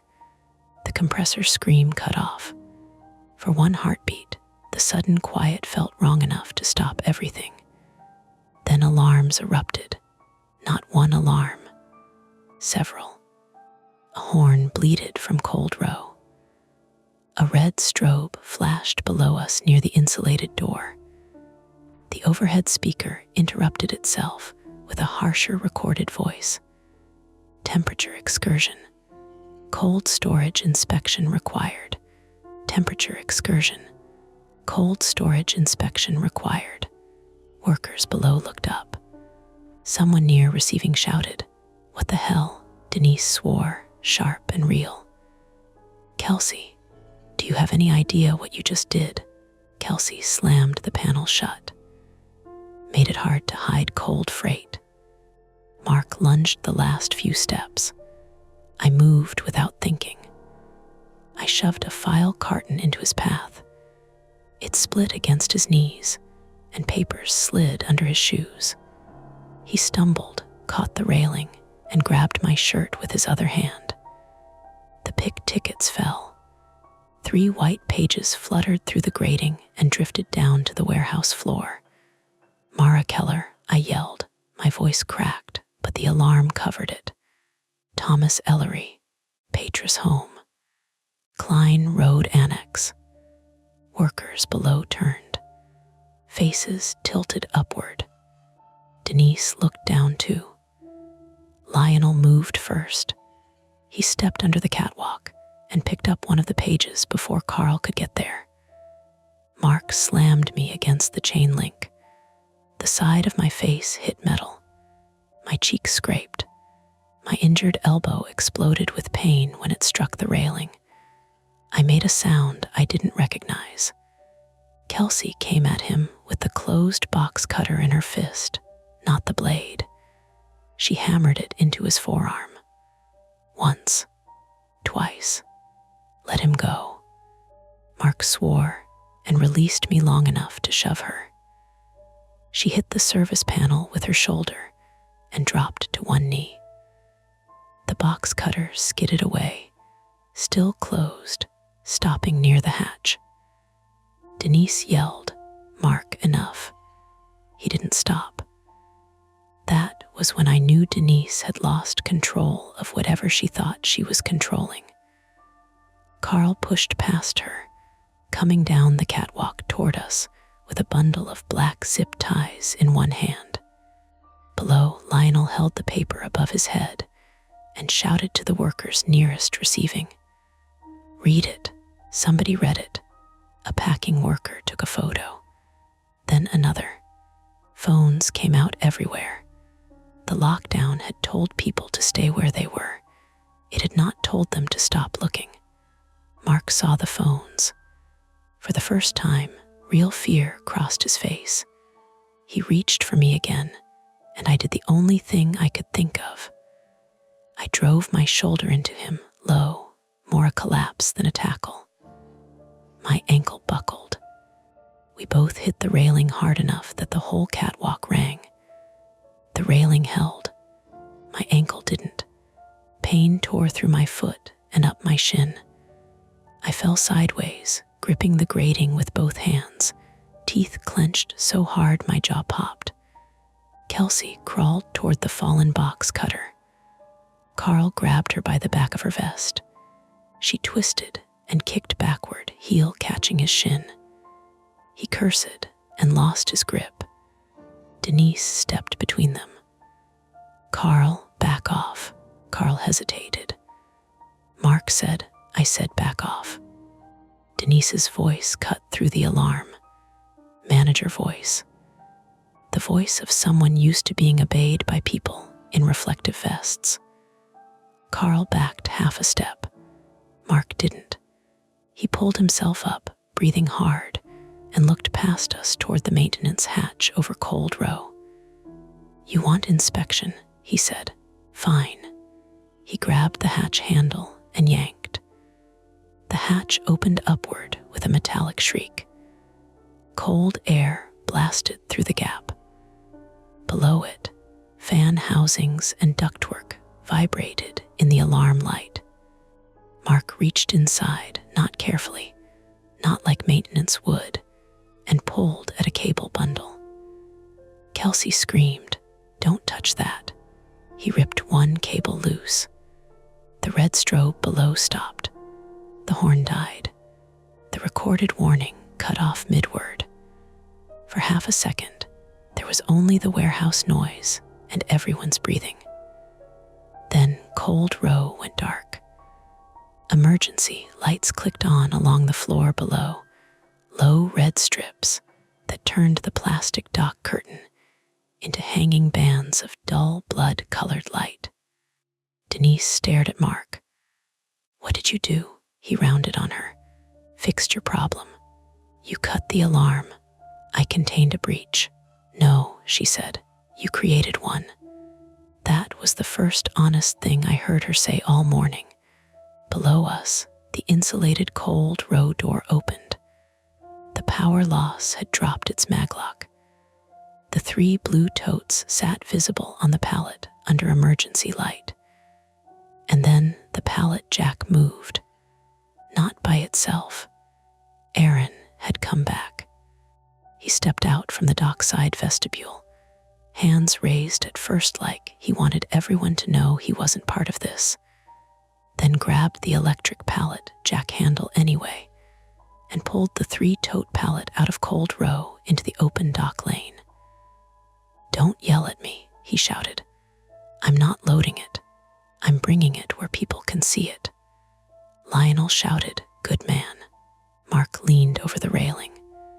"Aaron, leave that freight where it is." Aaron looked up at him. "No." One word, it carried. Workers had gathered now along the safe lanes and by receiving tables, not close enough to interfere, but close enough to film. The human wall of witnesses was messy and scared and beautiful. Kelsey dragged herself upright using the service panel. Her face was gray with pain. Her shoulder hung awkwardly, and when she tried to lift her left arm, she winced and stopped. She looked at me, then down at the totes. "We have to open one," she said. "No," Denise said immediately. Kelsey laughed, ragged. "Still protecting the process. Tamper seals, chain of custody. If you open them wrong, anything inside becomes easier to dismiss." Mark stepped toward Denise. "Shut up." Denise didn't. She looked down at Aaron and Lionel. "Photograph seals before opening. Photograph tote IDs. Photograph labels. Do not put your hands inside. Use gloves." Kelsey stared at her. "Now you care." Denise looked back, and for one moment I saw the ruin behind her eyes. "I always cared too late." Carl's radio crackled. A voice I didn't know said, "Police are at the front gate." Who called police? The failed 911 call. Maybe the dispatcher heard enough. Maybe someone below called after seeing the papers. Maybe both. It didn't matter. Mark heard it too. His face emptied. Then he ran. Not toward the stairs. Toward us. Toward Kelsey.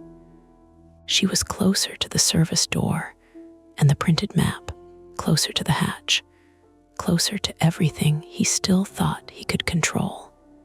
Grabbed her by the vest and slammed her against the chain link. Her head snapped sideways.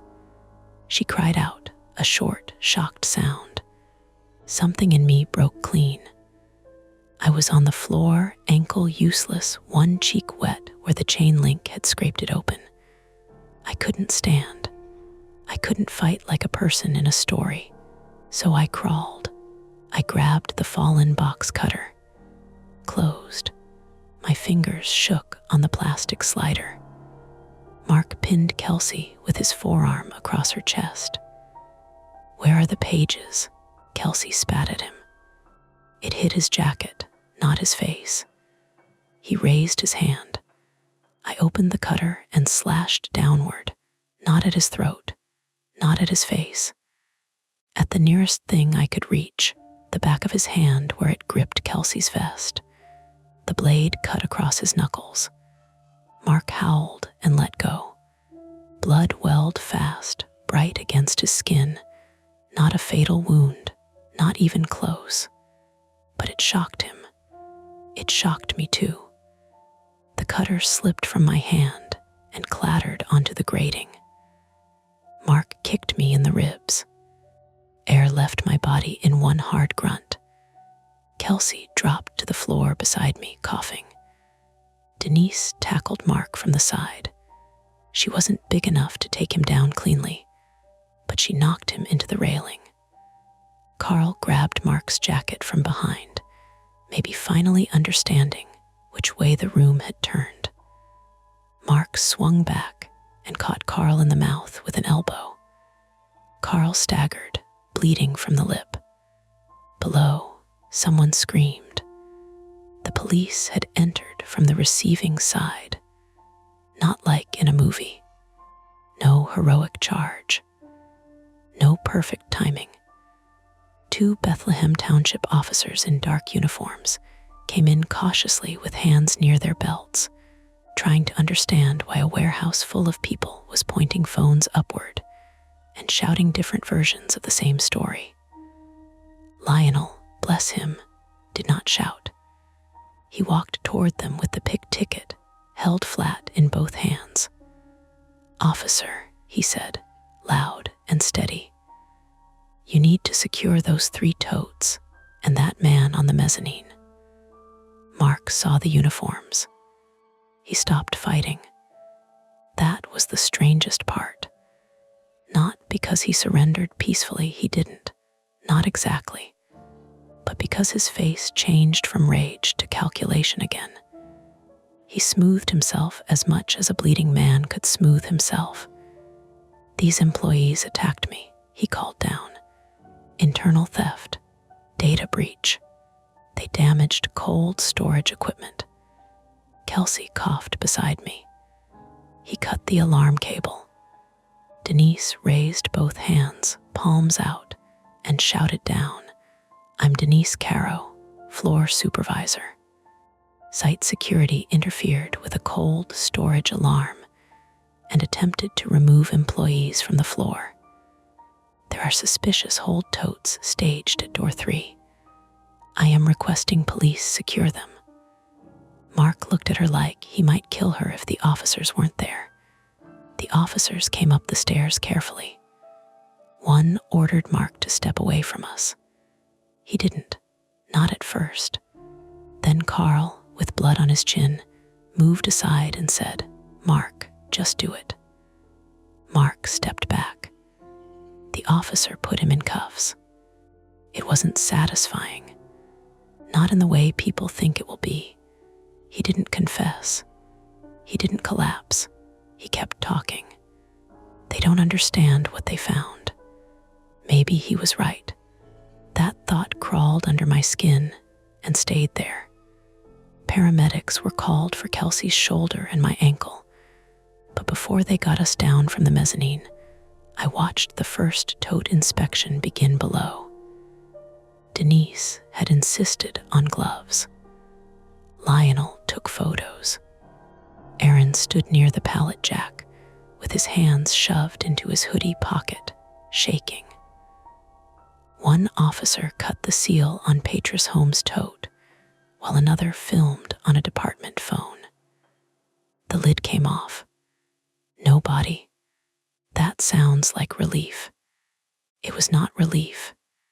Inside were vacuum-sealed bags of clothing, a dead phone in an evidence sleeve that was not police issue, a wallet, prescription bottles, a blood pressure cuff, and a stack of intake paperwork bound with a rubber band. On top was a hospital bracelet, cut clean through. Patris Home, female, age 56. Last known intake location, Klein Road Annex. Kelsey started crying then, silently, one hand pressed to her injured shoulder. I didn't know if it was fear, vindication, guilt, or the body finally spending what it had been saving. The second tote held Thomas Ellery's things: work boots, a cracked watch, a folded discharge summary from a rehab clinic, a bus ticket from Harrisburg to Allentown. The third held Mara Keller's backpack, sealed in plastic. Inside, visible through the bag, was a student ID from Lackawanna College, a charger cord, pepper spray, and a key ring with a purple rabbit's foot. No people, only the shed skins of people. That was enough. The officer's posture changed as each item came out. The warehouse changed with them. People stopped whispering. Phones lowered. The place felt suddenly less like a workplace and more like a room where everyone had realized the floor was rotten. An officer near the totes spoke into his radio. "We need detectives. Possible evidence of missing persons or unlawful confinement. Secure the loading dock." Mark stopped talking. Denise sat down on the top step of the mezzanine as if someone had cut her strings. I was strapped to a stair chair because I couldn't put weight on my ankle. Kelsey refused a stretcher until they threatened to carry her anyway. Lionel rode the elevator down with me, walking beside the chair with one hand on the rail. As we passed the dock, I saw the tote lids lined up on the concrete. 3 names, 3 quantities, 3 lives reduced to inventory because somebody had learned that systems are wonderful places to hide cruelty. If a thing has a barcode, people stop asking what it is. Outside, daylight looked too bright. Police cars blocked the front gate. Employees stood in clusters in the parking lot, emergency blankets around shoulders, even though it wasn't that cold. The white trailer HT 6281 sat near the yard exit with its cab angled wrong, stopped before it could leave the property. My phone was still broken somewhere under a pallet in Cold Row. My job was gone. My ankle was swelling inside my boot. Kelsey's shoulder might have been dislocated. Lionel's hands shook when he tried to light a cigarette and failed twice. But the truck had not left. The totes had not disappeared. And when the detectives asked where the records pointed next, Kelsey handed them the misprinted annex map with 3 circled rooms. Her voice was hoarse when she said it. Klein Road. The detective looked at the words intake, live property, and folded the paper very carefully. Nobody said we were safe. Nobody said it was over. But for the first time all morning, the warehouse was not the only thing keeping records. By noon, the warehouse parking lot looked like a place where a storm had passed through without touching the weather. The sky was bright, annoyingly bright.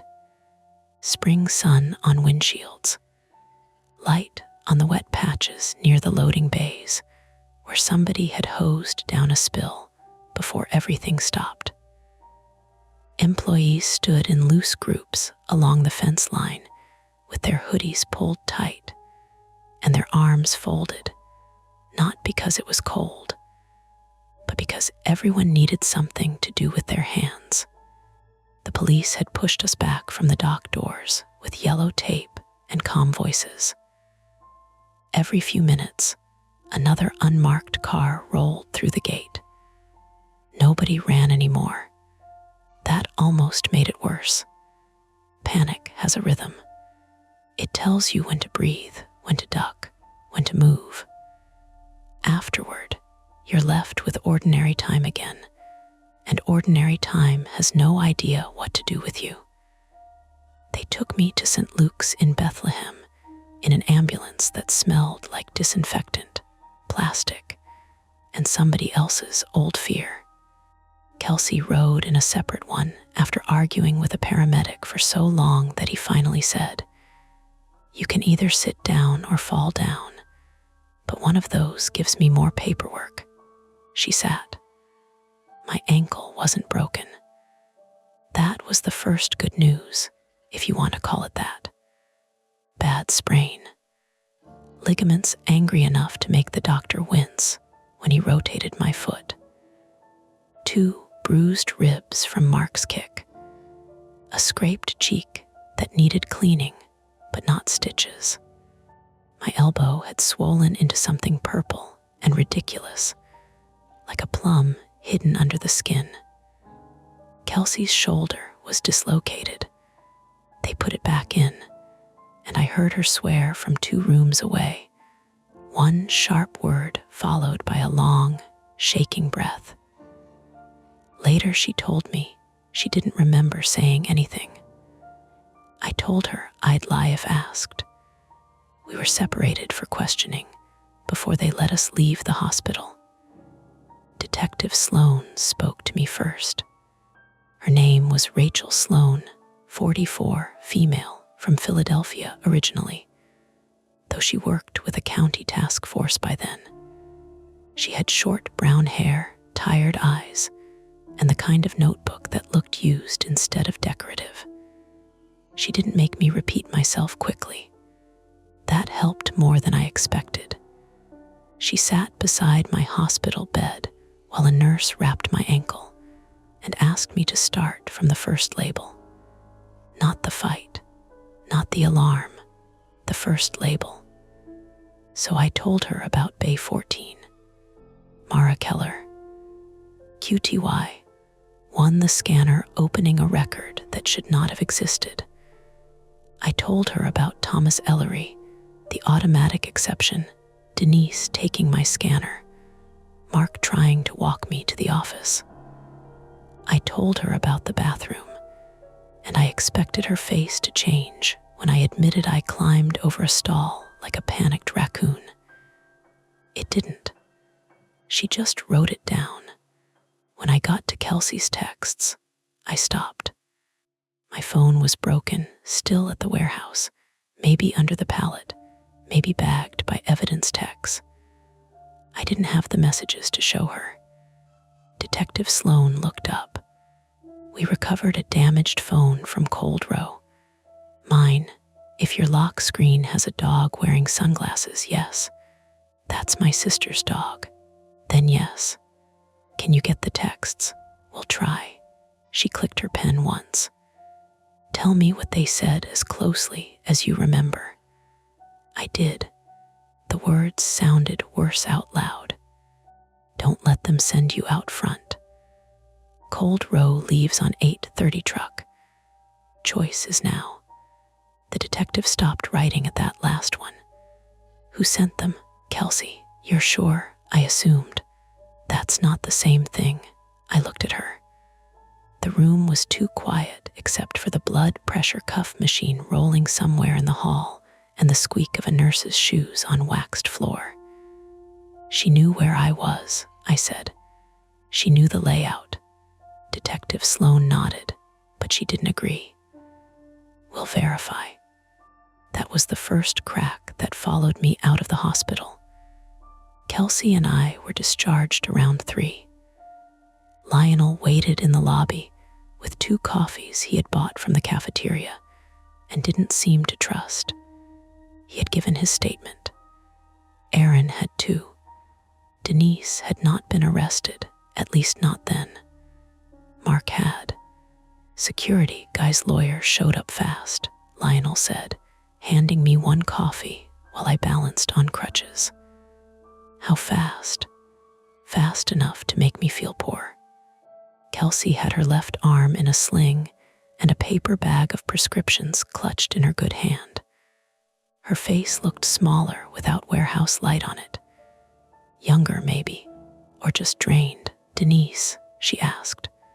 Lionel shook his head, still talking, voluntarily, according to the detective. Kelsey made a sound like she wanted to spit.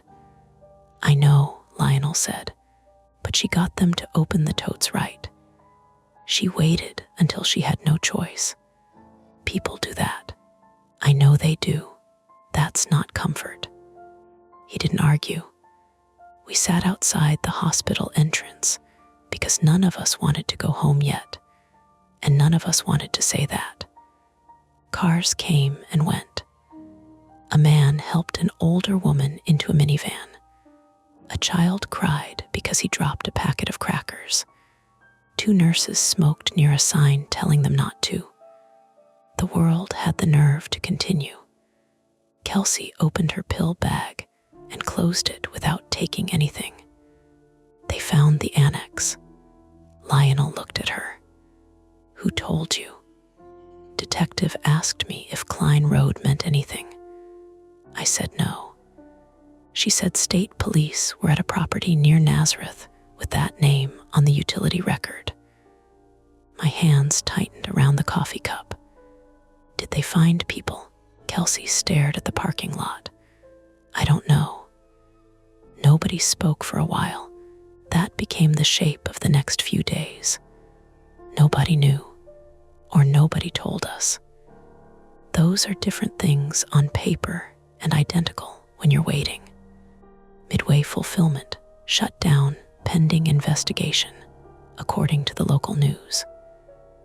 They showed footage from outside the fence, the same long concrete building, the same dock doors, the same parking lot where I had eaten a gas station breakfast in my car on my first day, terrified I would be late. Reporters said phrases like possible evidence mishandling, third-party logistics provider, and persons of interest. They did not say human inventory. They did not say live property. Not at first. My landlord saw me on the news and left a note under my basement door asking whether police would need access to the property. Not whether I was all right. Access. I almost laughed when I read it. Then I sat on the edge of my mattress with my ankle propped on a laundry basket and didn't move for 40 minutes. Detective Sloan called me the second evening. They had recovered records from the shipping office computer before the company's lawyers could lock everything behind proprietary systems. That was how she phrased it. The local police had the original pick tickets. Employee videos had copied the pages, the tote labels, Mark on the catwalk, Aaron pulling the pallet into the open. Lionel had been right. Documentation mattered because the company had documentation too, and theirs was cleaner unless ordinary people made a mess of it. The Klein Road Annex was not officially part of Midway Fulfillment. It belonged to a medical transport contractor that had gone bankrupt on paper 6 months earlier, but continued operating through a shell company. The warehouse had been storing recovered property packets tied to people moved between rehab facilities, shelters, psychiatric holds, and court-ordered intake programs. That was the legal sentence. The human sentence was worse. People who were already easy to lose had been made easier. Petra's home had been found alive at a licensed care facility outside Scranton, though nobody could explain why her belongings had been routed through Midway under salvage electronics. Thomas Ellery had also been found alive in a county rehab program near Harrisburg. He had been marked as transferred twice in systems that did not speak to each other, which meant 2 places thought someone else was responsible for his property, his medication, and at one point, him. Mara Keller was not found that week. That was what sat in my chest and stayed there. Her backpack had been in the tote, her student ID, her charger cord, her pepper spray, a key ring with a purple rabbit's foot, a person's attempt to be ready for a normal day. Detective Sloan did not give me details she couldn't share. She told me Mara's family had been contacted. She told me there were active searches. She told me carefully that the evidence from the warehouse gave them a timeline they hadn't had before. Did my scan help? I asked. She paused long enough that I knew she was choosing the truth and not comfort. Yes, she said. Eventually. I thought about how many times I had almost stopped before eventually arrived. Mark Voss was charged first with assault, evidence tampering, unlawful restraint, and obstruction. More charges came later, attached to words I had to look up because crime has its own inventory language. Denise was suspended, then charged with falsifying records and failure to report. Her lawyer argued she had been pressured by higher management and outside contractors. Maybe she had.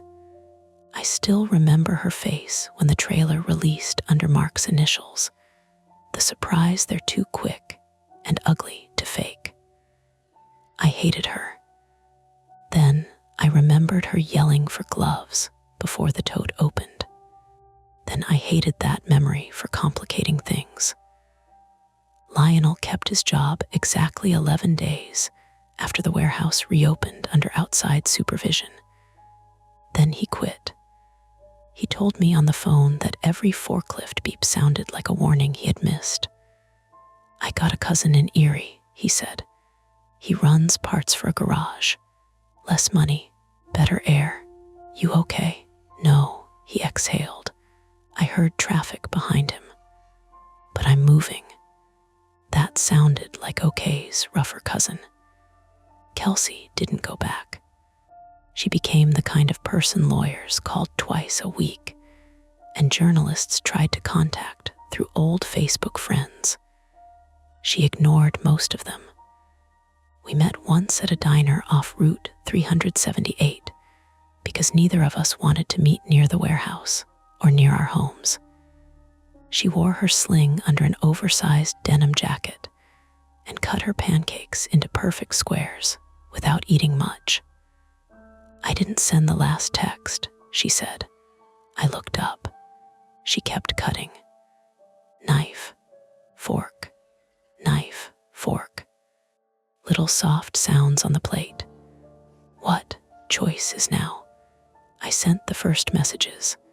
The bathroom one, the cold row one, not that last one. I tried to remember the timing. Training room, Denise at the door, Mark beside her. Unknown number on the screen. It came from the same number. "I used a burner app," she said, after Patris. I didn't want messages tied to my work phone. But when I checked later, that last message wasn't in my sent history. Could the app glitch? Sure. She put down the knife. Everything glitches when you need it not to. We sat with that. The diner speakers played an old pop song too softly to identify. A server refilled coffee at the next table. Outside, trucks moved along the road like nothing bad could ever fit inside one. "Who else knew?" I asked. Kelsey looked out the window. That's the part I keep landing on. The official answer, weeks later, was that the message probably came from a spoofed number through the same app service, maybe from someone monitoring internal cameras or network alerts. Helpful, maybe. Manipulative, definitely. Detectives asked us not to talk about it publicly, so I didn't. But I saved the phrase in my head because my phone was evidence, and I couldn't save it anywhere else. Choice is now. Sometimes it felt like a warning. Sometimes it felt like an instruction from someone who wanted the totes exposed before they disappeared, but didn't want their own hands visible. I got another warehouse job offer that summer through a temp agency. Different company, different town. Inventory associate, the email said. $19.50 an hour. I stared at it so long my laptop screen dimmed. Then I closed it. I found work at a hardware store instead, which is still inventory, technically, but smaller. Bags of mulch, door hinges, paint rollers, people asking where the furnace filters are. The scanner beeps there too, but the shelves hold what the labels say they hold. Most days, my ankle healed enough to walk without the brace. My ribs stopped hurting when I laughed. The scar on my cheek faded into a pale line I only noticed when shaving. The private fear didn't heal as neatly. I still apologize too quickly. I still feel my stomach tighten when a manager says, "Can we talk in the office?" I still want to keep my head down. But wanting and doing are different.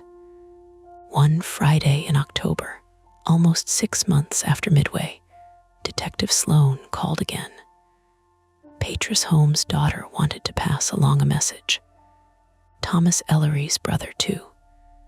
They didn't want contact, not really. They wanted us to know the warehouse records had helped untangle transfers, missing property, medication gaps, and a chain of neglect that had been hidden behind subcontractors and bad software. "And Mara?" I asked. The pause came back. "Her case is still active," Sloan said. Active is a word people use when they don't want to say open. After the call, I went to the hardware store stockroom and sat on an overturned bucket between boxes of toilet flappers and LED work lights. The air smelled like sawdust, rubber, and fertilizer from garden supply. Normal smells, harmless smells. A delivery truck backed up to the rear door, beeping steadily. Beep, beep, beep. For a moment, I was back at door 3, watching a trailer move. Then the stockroom door opened, and my coworker said, "Evan, you good? Customer needs help finding chain." Chain, I almost laughed. "Yeah," I said. Coming, I got up. My ankle twinged just a little. The world had gone ordinary again, but not innocent. That's the difference. Ordinary is the aisle where you buy screws and batteries. Innocent is believing labels exist to tell the truth. A month after that, an envelope arrived at my basement room with no return address. Inside was a single thermal shelf label. No note. No fingerprints that I could see. Not that I knew what I was looking for.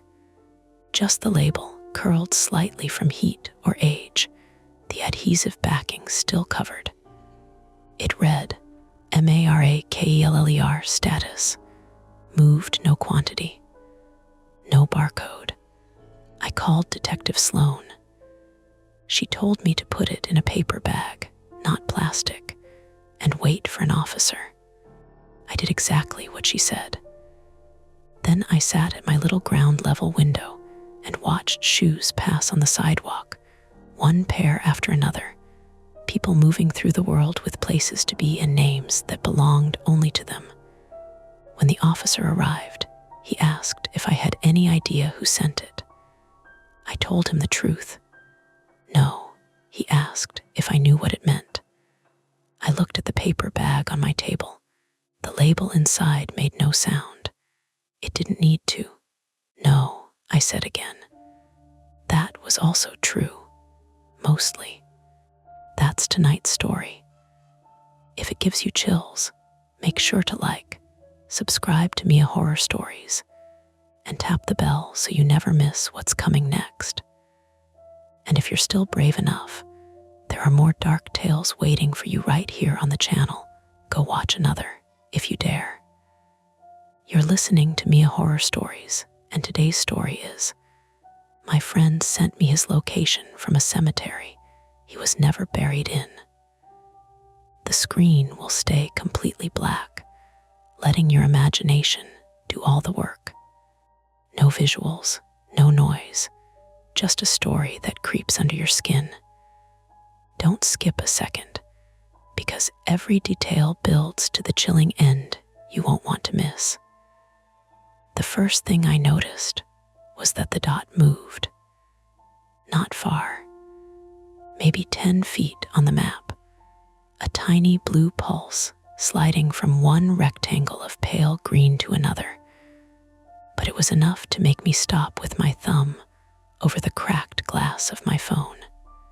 The location label underneath said Oak Hill Cemetery, Newburyport, Massachusetts, and the contact name above it said Eli Mercer. Eli had been dead for 8 months. My name is Nora Vale. I'm 29, female, and I work nights as an intake coordinator at a veterinary emergency clinic north of Boston, which sounds more dramatic than it is. Mostly, I answer phones for people crying over Labradors that ate socks, fill out forms with half-chewed pens, and try not to absorb everyone else's panic through the headset. I'm good in a crisis when the crisis belongs to someone else. That's the trick I learned young. Other people's emergencies give me something to do with my hands. My own life, though, I let rot in corners. That night, I was in my kitchen in Salem, standing barefoot on the cold tile with a microwave burrito spinning behind me. Rain tapped the window over the sink in that lazy spring way, not hard enough to be weather, just steady enough to make everything outside look smeared. The apartment smelled like scorched tortilla, wet dog from my jacket, and the lemon cleaner I used whenever I needed to pretend I was a person with routines. My phone buzzed once on the counter. Not a call, not a text, a location notification. Eli Mercer started sharing location with you. For a second, I thought it was one of those delayed cloud sync glitches. Phones did weird things after people died. Accounts stayed logged in. Old photos surfaced. Calendar reminders popped up on birthdays and anniversaries like tiny automated cruelties. I had seen Eli's name enough times in places it no longer belonged that my brain had gotten used to stepping around it. Then the map opened, and the dot moved. I said out loud, "No." The microwave beeped 3 times behind me. I ignored it. Eli Mercer, 30 male, had been my closest friend since our freshman year at UMass Lowell, where we met because he spilled vending machine coffee into my backpack and then apologized by buying me the worst blueberry muffin I'd ever eaten. He had been tall in a loose-limbed way, always wearing running shoes, even when he wasn't running. With sandy hair, he cut himself badly, and a laugh that showed up before the joke was finished. He worked as a municipal IT contractor, which meant he knew how systems failed and hated when people called everything hacked. He lived in Portsmouth, New Hampshire, drove a dented gray Subaru, and died last August after his kayak overturned near Plum Island during a foggy morning. He should not have gone out alone. They found him after 2 days. That was the sentence everyone used because it sounded gentler than what it meant. They found him. He was cremated.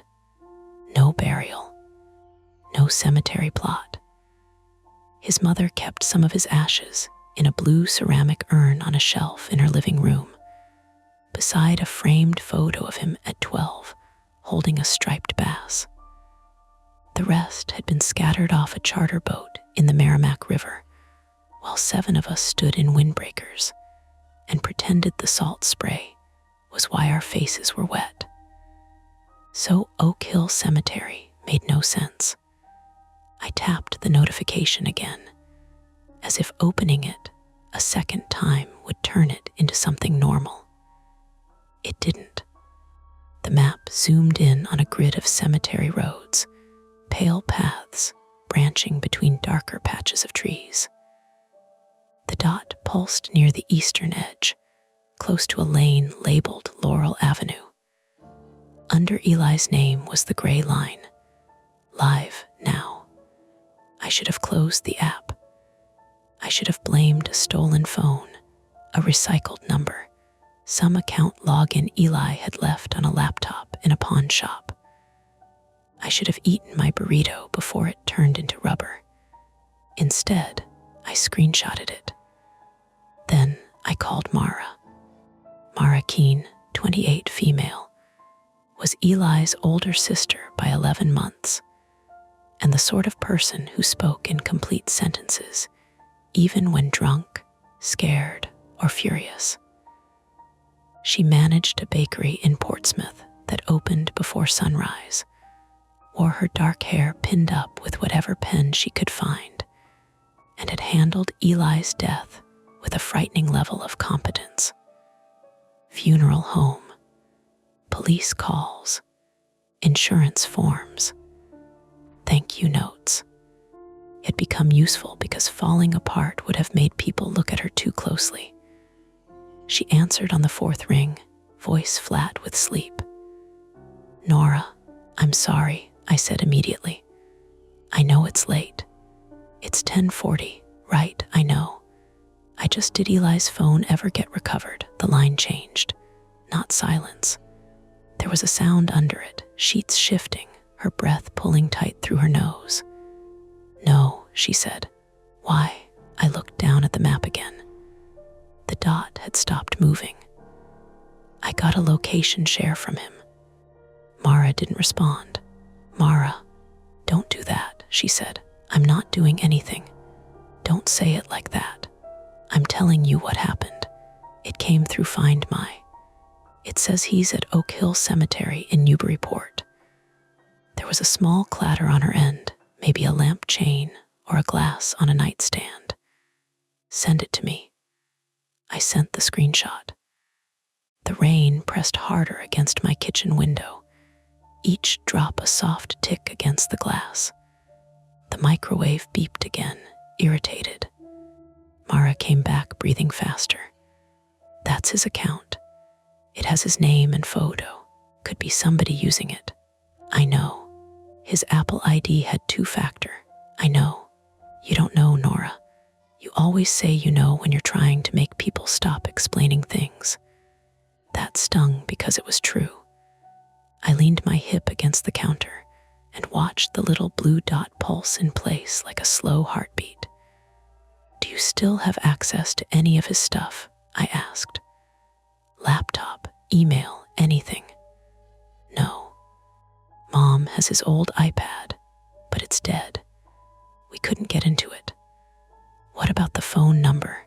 Disconnected after 3 months. I couldn't keep paying it. Mom kept saying it felt like keeping a room rented for him." Her voice cracked on the last word, not dramatically, just a small failure in the middle of a sentence. That was worse. I hated that I had called her. I hated myself for needing someone else to look at the same wrong thing so I wouldn't be alone with it. "I can call the police non-emergency," I said. "Maybe report suspicious activity." "And say what? My dead brother is walking around a cemetery." "No, say his account may be compromised. That's not a police thing. If someone has his phone was in the Atlantic for 2 days before they found him, Nora. They searched the kayak, the launch area, the shoreline. If it washed up later, it'd be ruined. Phones survive weird stuff. Not 8 months. We both sat with that. From upstairs, my neighbor's toddler started crying. A thin, frustrated sound. A pipe knocked in the wall as someone turned on a shower. Ordinary apartment noises. Proof that the world was still doing its small, dumb tasks, while my best friend's name glowed in my palm from a cemetery he had never had reason to visit. Mara said, "Don't go there." I didn't say I was going. You were thinking it. I was thinking a lot of things. "You do this," she said. "You find a problem and throw yourself at it, because then you don't have to sit still." I almost laughed, but there wasn't enough air in my chest for it. "You make that sound unhealthy." "It is unhealthy." "Noted. I'm serious." "I know you are." That was my private fear, though I wouldn't have named it that then. Sitting still. Being left with a room after someone was gone. My father died when I was 16. Heart attack in the garage, while I was upstairs pretending not to hear my parents argue. And I spent years believing if I had come down sooner, if I had checked, if I had done anything other than stay in my room with headphones on, then maybe the story would have bent another way. It made me fast to act and terrible at waiting. I called it responsibility. Other people called it control. The dot flickered, moved again. This time it shifted south along the cemetery lane. "Mara," I said. "What? It's moving," she swore, softly. Not like her. I watched it crawl in short bursts, then pause, then crawl again. The motion wasn't smooth like a car, more like bad GPS under tree cover, or someone walking with a weak signal. A banner appeared at the top of my screen. Eli Mercer, location available until 11:15 p.m. That's new, I said. What's new? It says available until 11:15. Why would it expire? Temporary location share. You can send it for an hour. Who sent it? That's what we don't know. Another voice came through faintly on Mara's end, older and groggy, her mother. Mara covered the phone, but not well enough. I heard muffled words. No, Mom, go back to bed. Then sharper, please don't. When she returned, her voice had flattened again.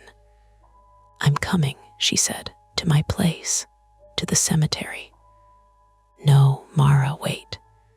You just said it's moving. That doesn't mean we should chase it. You were going to. I was going to think about it first. No, you were. She was right. I walked into the living room and pulled back the curtain. My street was slick and orange under the lamps. Cars parked bumper to bumper, rain shining on their roofs. My own car, a 2013 Honda Fit with one bad headlight I kept meaning to fix, sat across the street under a maple tree, shedding wet seed pods onto the windshield.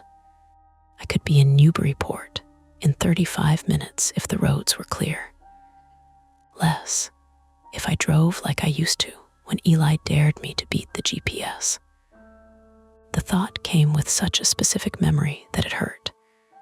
Eli in the passenger seat, one hand braced on the ceiling handle, laughing while I swore at Route 1 traffic, his phone giving directions in that calm robotic voice. In 2 miles, keep right. As if keeping right had ever saved anybody. Nora, Mara said, I'm here.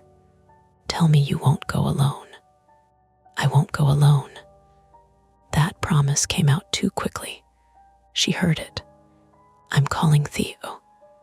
Theo Brandt, 31 male, was Eli's former roommate and an EMT in Lowell, broad-shouldered and soft-spoken, with a habit of looking at exits in every room without seeming to.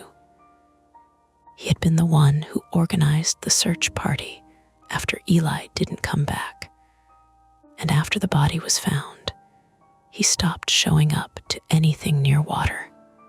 He and I were friendly in the careful way people become friendly after sharing something awful. We didn't talk unless we had a reason, because reasons had edges. Grief without a task was just 2 people standing there bleeding on the carpet. Don't call Theo, I said. Why? Because he'll tell us not to go. Good. And then he'll come anyway. Also good. I rubbed my forehead with the heel of my hand. Mara, if this is some teenager with a stolen phone, we call the police and stay away. That's the smart thing. Then do that. I opened my browser and searched Newburyport Police Non-Emergency. My thumb hovered over the number. On the map, Eli's dot stopped near what looked like a cluster of older graves. Then a new notification slid down. Eli Mercer shared a location pin, not live location this time. A pin. I tapped it before I could stop myself. The map zoomed closer. There was no street view inside the cemetery, only satellite image. Rows of stones, trees, the black ribbon of a paved drive. The pin sat just off the path, beside a darker shape that might have been a mausoleum or maintenance shed. Under it, a note field appeared. 4 words. Bring the blue lighter. I stopped breathing through my nose. The kitchen, the rain, Mara's voice saying my name twice. Everything narrowed around those words. Because I had the blue lighter. It was in the junk drawer by my sink, under rubber bands, takeout menus, and a dead AA battery. Cheap, translucent plastic. Eli had used it the night before he died to light a citronella candle on my fire escape because mosquitoes loved him and hated me. He left it behind, and I kept it because grief turns trash into evidence. Nobody knew that. Not Mara, not Theo, not his mother. I hadn't told anyone because it was stupid. Because keeping a dead man's lighter made me feel like a teenager with a shrine. Because sometimes I opened the drawer just to see the blue sliver there, and then closed it again without touching it. Mara said, "What happened?" I swallowed. "There's a note." "What does it say?" I didn't answer right away. Rainwater slid down the window in crooked lines. The microwave went dark. Stairs, the toddler had stopped crying, and the sudden absence of that sound made the apartment feel held together by old wiring and breath. "Nora, it says to bring the blue lighter." The line stayed open. For several seconds, neither of us spoke. Then Mara said, very carefully, "What blue lighter?" I opened the junk drawer. The lighter was there. I picked it up, and the plastic was cold. "I have it," I said. "How would anyone know that?" "I don't know." "Did Eli mention it to someone?" "No." "You're sure?" "No," I said, because being sure had failed me before. "But I don't think so." Mara's voice changed then. It got smaller, younger. "Is this someone messing with us?" "Probably." "That isn't better." "No." I looked at the police number still sitting on my screen. I imagined trying to explain the lighter to a dispatcher. I imagined the pause after I said my dead friend sent me a message from a cemetery. I imagined them writing down possible prank and sending a cruiser sometime after midnight if nobody had anything better to do. Then I imagined someone at Oak Hill with Eli's account, Eli's name, and knowledge they shouldn't have. The choice sat in front of us, ugly and simple. Call it in and wait, or go see what was there before the location expired. Mara said, "I'm getting dressed." I closed my hand around the lighter until its metal wheel pressed a little crescent into my palm. "I'll pick you up," I said. "Nora, I'm not going alone." Outside, a car passed slow through the wet street, tires whispering over asphalt. Its headlights swept across my ceiling and disappeared. I put the lighter in my coat pocket. Then I called Theo. Theo answered like someone who had already been awake. What happened? No hello. No sleep in his voice. Just that clipped, braced tone he used at accident scenes. Like every sentence was a tool he had already cleaned and laid out. "It's Nora," I said, which was stupid because my name was on his screen. "I got something from Eli's account." There was a pause. In the background, I heard a television turned low. Some late-night host laughter leaking through a wall or from another room. Then the sound cut off. What kind of something? A location share. From his Apple ID? I think so.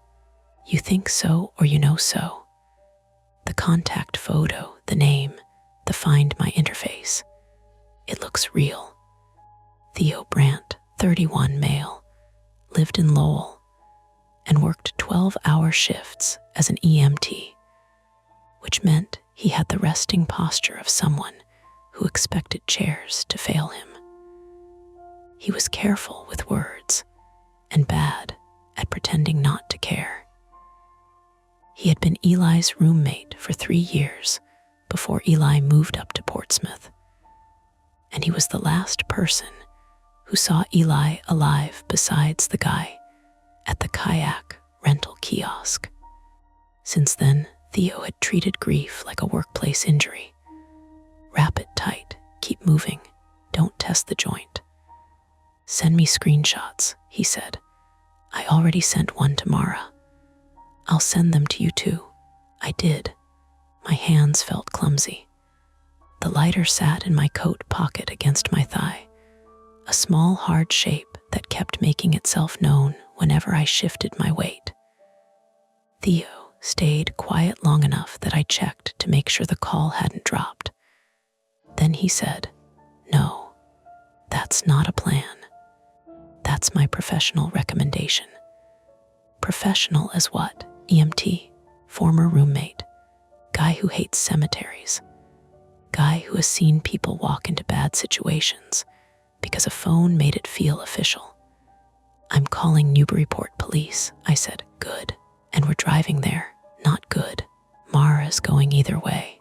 Then stop her. You try stopping Mara. He made a frustrated sound through his nose. Nora, listen to me. If someone has Eli's account, they want you to react. He picked a cemetery at night because it makes your brain skip steps. That's the whole point. I know that. No, you don't. You understand it, but you don't know it. There's a difference. I hated how everyone suddenly sounded like they had attended a seminar on my worst habits.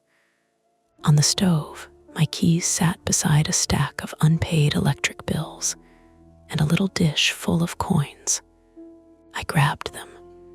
The metal clinked too loudly in the kitchen. I'm going to pick up Mara, I said. Meet us there or don't. Do not go inside. We won't.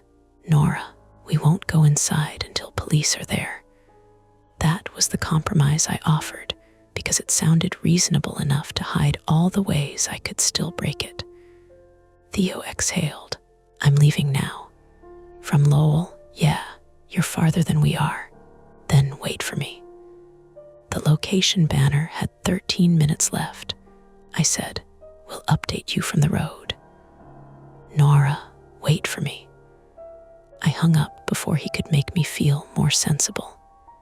Outside, rain had thickened from mist into something meaner. It hit the hood of my Honda in fast silver dots while I wiped seed pods off the windshield with my sleeve. The driver's side door stuck like it always did in damp weather, and when it finally opened, the rubber seal made a tearing sound that set my teeth on edge. The engine turned over on the second try. One headlight came on. The other flickered twice and died. Of course, I said. A broken headlight was the kind of problem I could ignore in daylight. Then suddenly, it became a metaphor with wiring. I considered calling Mara back and telling her I couldn't do this. I imagined her already dressed, standing in her mother's hallway with her shoes in her hand, so the old floorboards wouldn't wake anyone. I imagined the dot at Oak Hill blinking out while we behaved responsibly. I put the car in gear. The roads out of Salem were glossy and almost empty.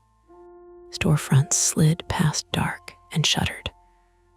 A delivery truck idled behind a pizza place, throwing diesel smell into the rain. My windshield wipers squeaked on every third pass, leaving a stripe of blur near eye level that forced me to lean slightly left to see. My phone sat in the cup holder, map open. The blue dot pulsed in Oak Hill Cemetery. 11 minutes, then 10. Mara called as I reached Route 1A. I'm outside, she said. I'm 8 minutes away. You called Theo? Yes. Was he mad? He used his calm voice. So yes, he's meeting us. Good. Not there in time. Still good. Her voice sounded too controlled. I knew that trick because I used it. If you made every syllable even, people might not notice you were standing on a fault line. Mara, I said, we're calling the police from your place. Before we get closer. I already did. That surprised me enough that I almost missed a light. What did they say? I called Newburyport non-emergency.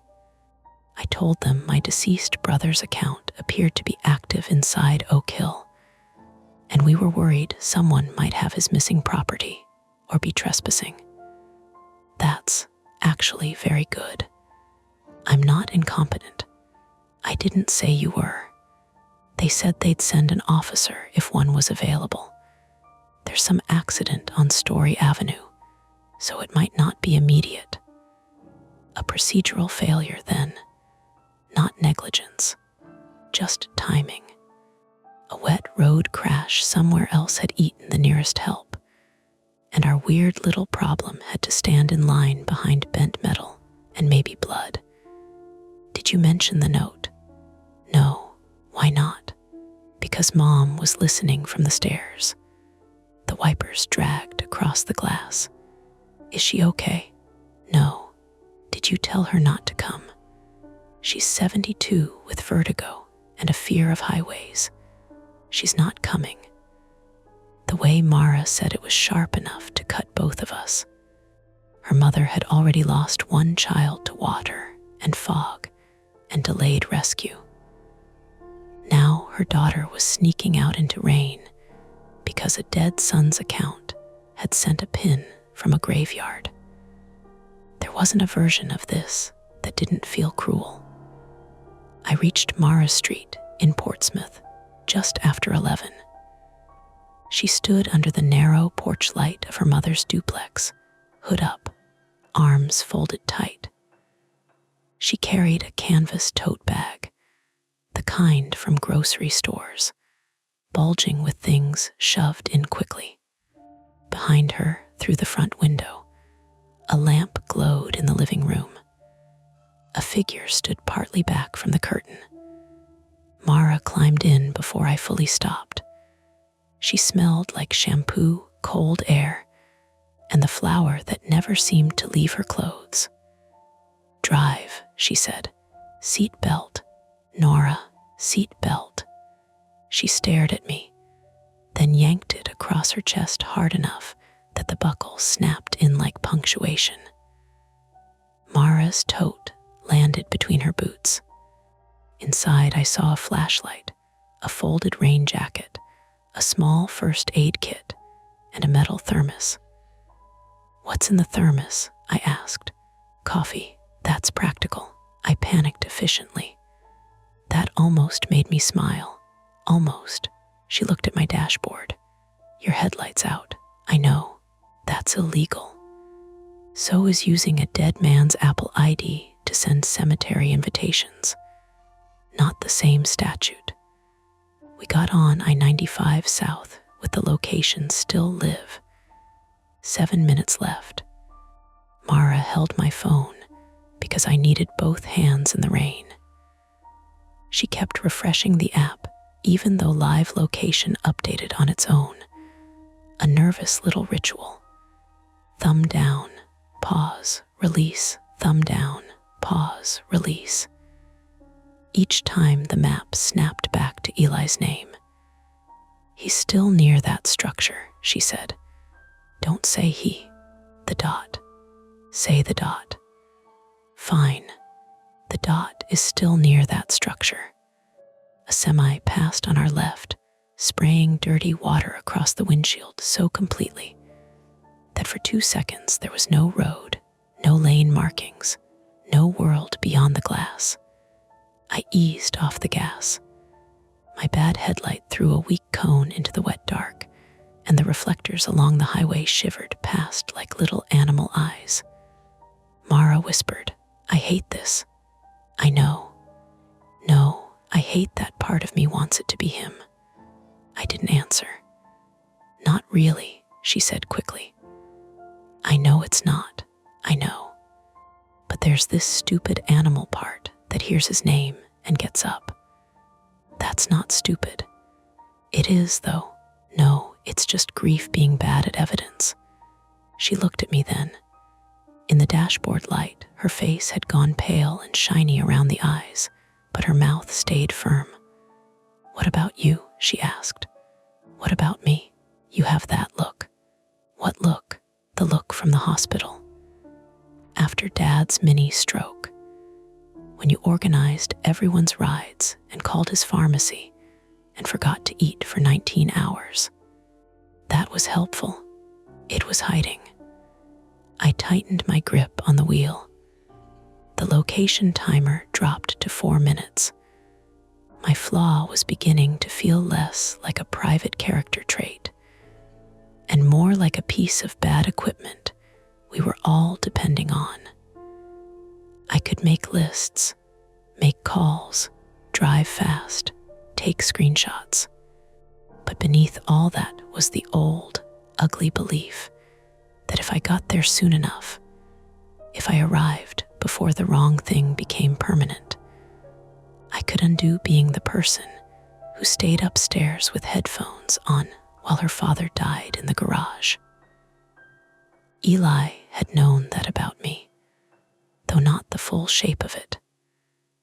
Once, years ago, he found me scrubbing my kitchen floor at 2 a.m. after a breakup that had not involved the floor in any meaningful way. He sat on the counter eating cereal out of a measuring cup and said, "You know, fixing grout isn't the same as feeling things right." I told him to shut up. He did. Then he handed me a dry towel when my hands started bleeding from the bleach. Mara said, "It moved." How far? Not far. Toward the road, I think.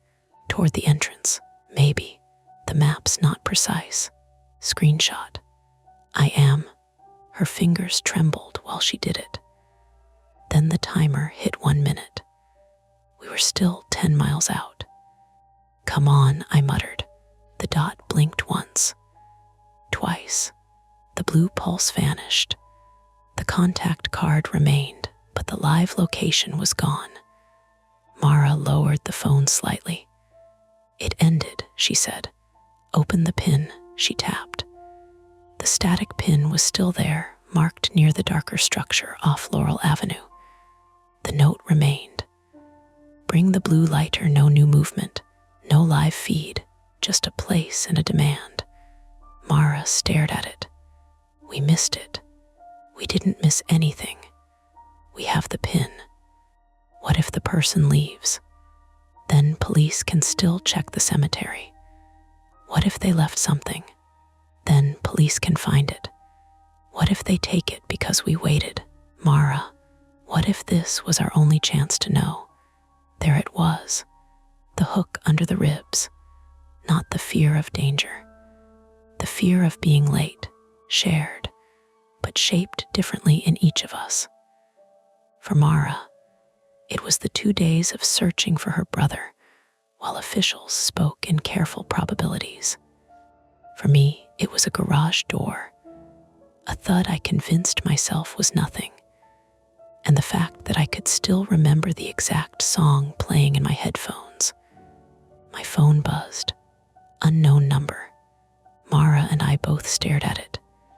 "Don't answer," she said. I answered. For half a second, there was only rain static, or maybe actual rain hitting somebody else's microphone. Then a male voice said, "You're late." It was not Eli's voice, not even close. The line clicked dead. Mara's hand flew to her mouth.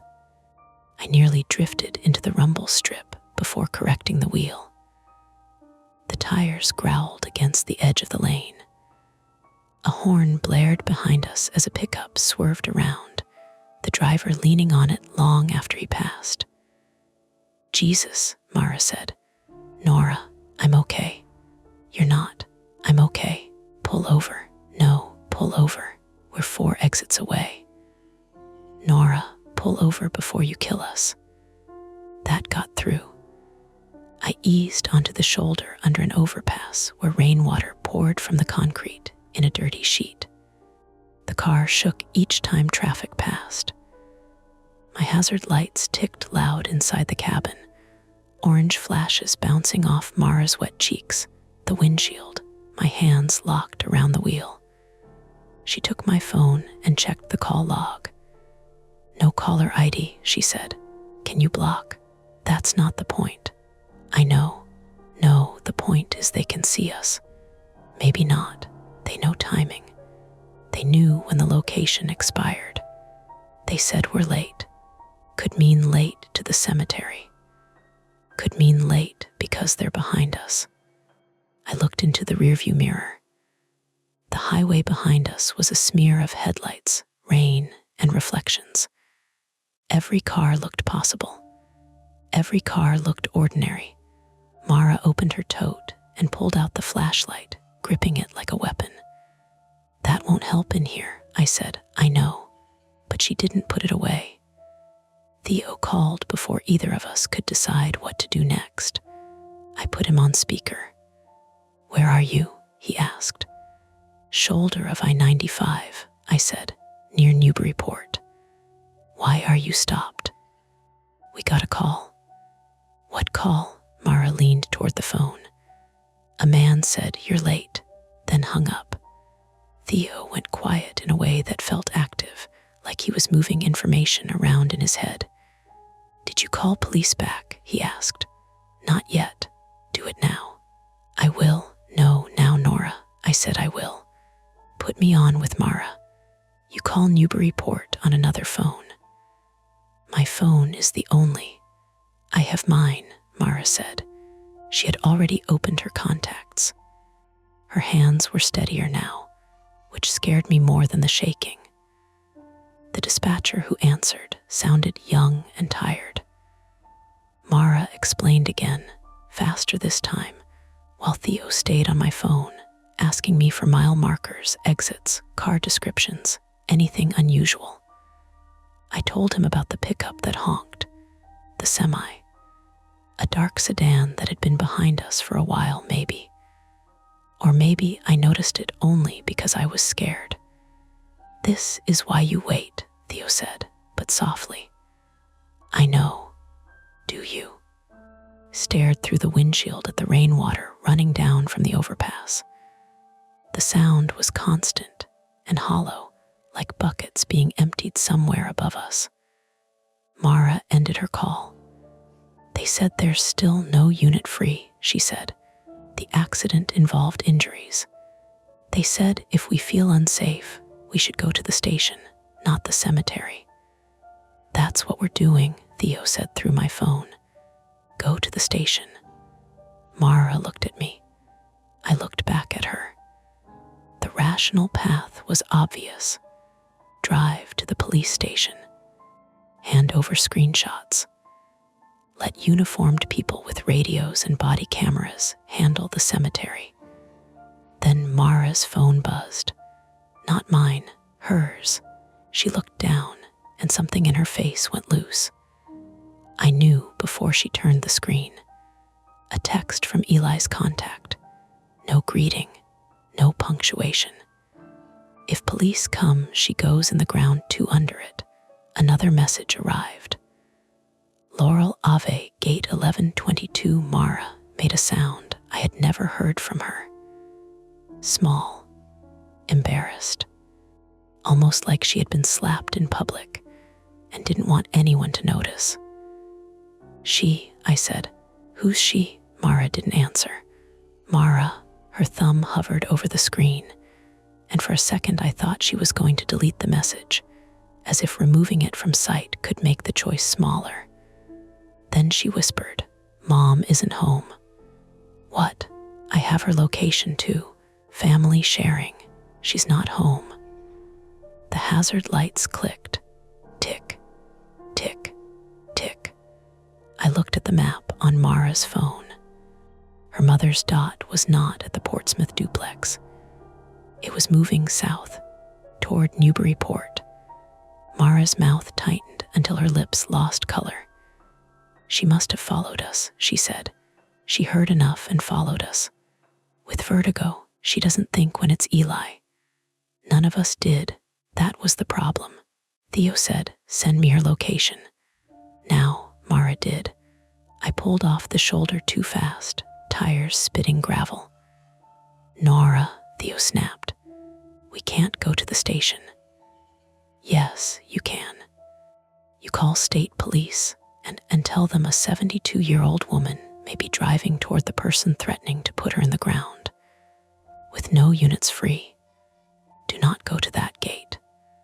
Mara gripped the dashboard as I merged back into traffic. The bad headlight flickered once, briefly illuminating the wet road ahead in a fuller shape, then died again. The cemetery was no longer just a place on a map. It had my dead friend's name in it. It had a pin. It had a threat. And now, somewhere ahead of us in the rain, it had Mara's mother driving toward Laurel Avenue because grief had called her son's name and she had gotten up to answer. By the time we reached the Newburyport exit, the clock on my dash said 11:19. 3 minutes. The rain had turned the windshield into a moving skin of water. My wipers slapped back and forth in a rhythm that started to feel like something counting us down. Mara sat angled toward her phone, one hand braced against the glove compartment, watching her mother's location dot slide along the local roads south of Newburyport. Theo stayed on speaker, his voice clipped and near, even though his actual body was still somewhere behind us on the highway. "Do not go inside the cemetery," he said again. Mara snapped. "Nobody is trying to take a moonlit tour, Theo. I'm saying it because people do stupid things when they're close. I know what people do when they're close." That shut him up. The cemetery was on the western side of town, not in the pretty postcard part near the river and brick storefronts, but off a darker stretch where old residential streets met wooded land, a school field, and the kind of municipal buildings that looked asleep after 5 p.m. Oak Hill had multiple entrances, according to the map. A main gate off State Street, smaller lanes threading around it, and Laurel Avenue curving along the eastern side like a bent finger. The text had said Laurel Ave Gate 1122. Mara's mother's dot was moving toward that same side. "She's 2 minutes ahead of us," Mara said, "maybe less." "Call her," Theo said. "I've called her 7 times. "Call again." Mara did. The phone rang through the car speakers because she had accidentally hit Bluetooth, and for a few seconds all we heard was that soft, distant ringing, patient and useless. Then voicemail. Her mother's recorded voice came through, bright in that awful way voicemail voices can be when the person is possibly driving into danger. "You've reached Diane. Leave me a message, and I'll call you when I can." Mara ended it before the beep. Diane Keene, 72, female, was Eli and Mara's mother, a retired school librarian from Portsmouth with silver hair cut to her jaw, and a habit of touching the frame of any photograph before dusting around it. Since Eli's death, she had become smaller without losing force, like a house light dimmed but not switched off. She had vertigo after an inner ear infection years earlier, and avoided night driving, highways, and left turns she considered aggressive. The idea of her alone in the rain, following a message she only half understood, felt so wrong that my mind kept trying to reject it. "She wouldn't go in," I said. Mara looked at me. "You don't know that. She hates cemeteries. She hates the ocean more and still got on that boat to scatter him." That landed between us and stayed there. I took the turn too sharply onto a wet road lined with dark maples and old houses. My bad headlight gave us half a view of the world. The left side of the road looked normal, glistening, and yellow striped. The right side dissolved into black grass and stone walls, until the wiper cleared just enough for shapes to return. Theo said, "I'm calling state police." "Do that," I said. "Where exactly are you?" "Coming up on Laurel. Stay in the car, lock doors, horn if you see anything." Mara made a sound that was almost a laugh. "Great, very tactical. It works." The road narrowed near the cemetery. Oak Hill sat behind an iron fence broken by stone pillars and service gates. Inside, narrow paved drives wound between rows of headstones and low granite markers, some pale in the rain, some swallowed by the trees. The cemetery wasn't theatrical. No crooked statues reaching out of fog. No moon. Just wet grass, old stone, municipal darkness, and a few security lights glowing far away like tired porch bulbs. And at the Laurel Avenue gate, a beige Buick sat half pulled onto the shoulder with its hazard lights blinking. Diane's car. Mara made a noise like someone had shoved the air out of her. I pulled in behind it, so hard the seat belt locked across my chest. Gravel popped under the tires. Before I could say anything, Mara was out of the car. "Mara," she ran to the Buick, hood up, flashlight in hand. I grabbed my phone and followed, rain needling my face and running cold down the back of my neck. The Buick was empty, driver's door shut, wipers still going, hazards clicking. A library book sat on the passenger seat under a folded grocery receipt. The engine was off, but the key fob was in the cup holder, next to a roll of antacids. "Mara," I said. She yanked at the driver's door. Locked. "Mom," she shouted. Her voice hit the wet trees and came back thin.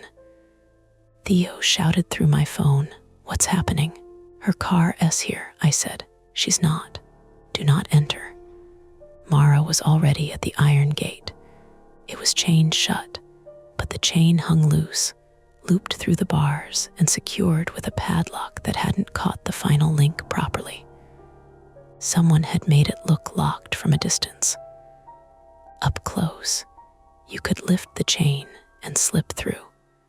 That was our first failed attempt before we even named it. Intercept Diane at the gate. We were late. Her car was there, her phone location was there, but she was.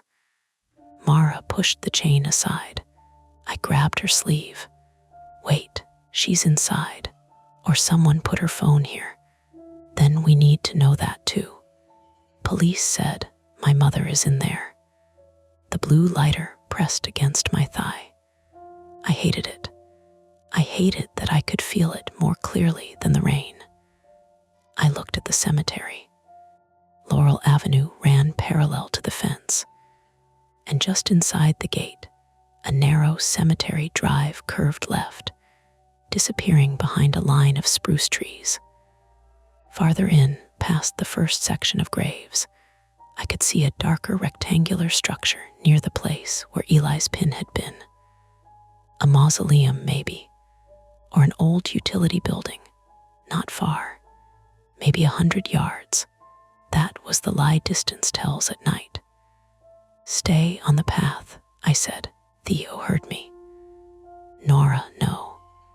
We can see the structure from here. You can also get seen from there. Call me back with police." "Nora," I muted him but didn't hang up. Cowardly, practical, both.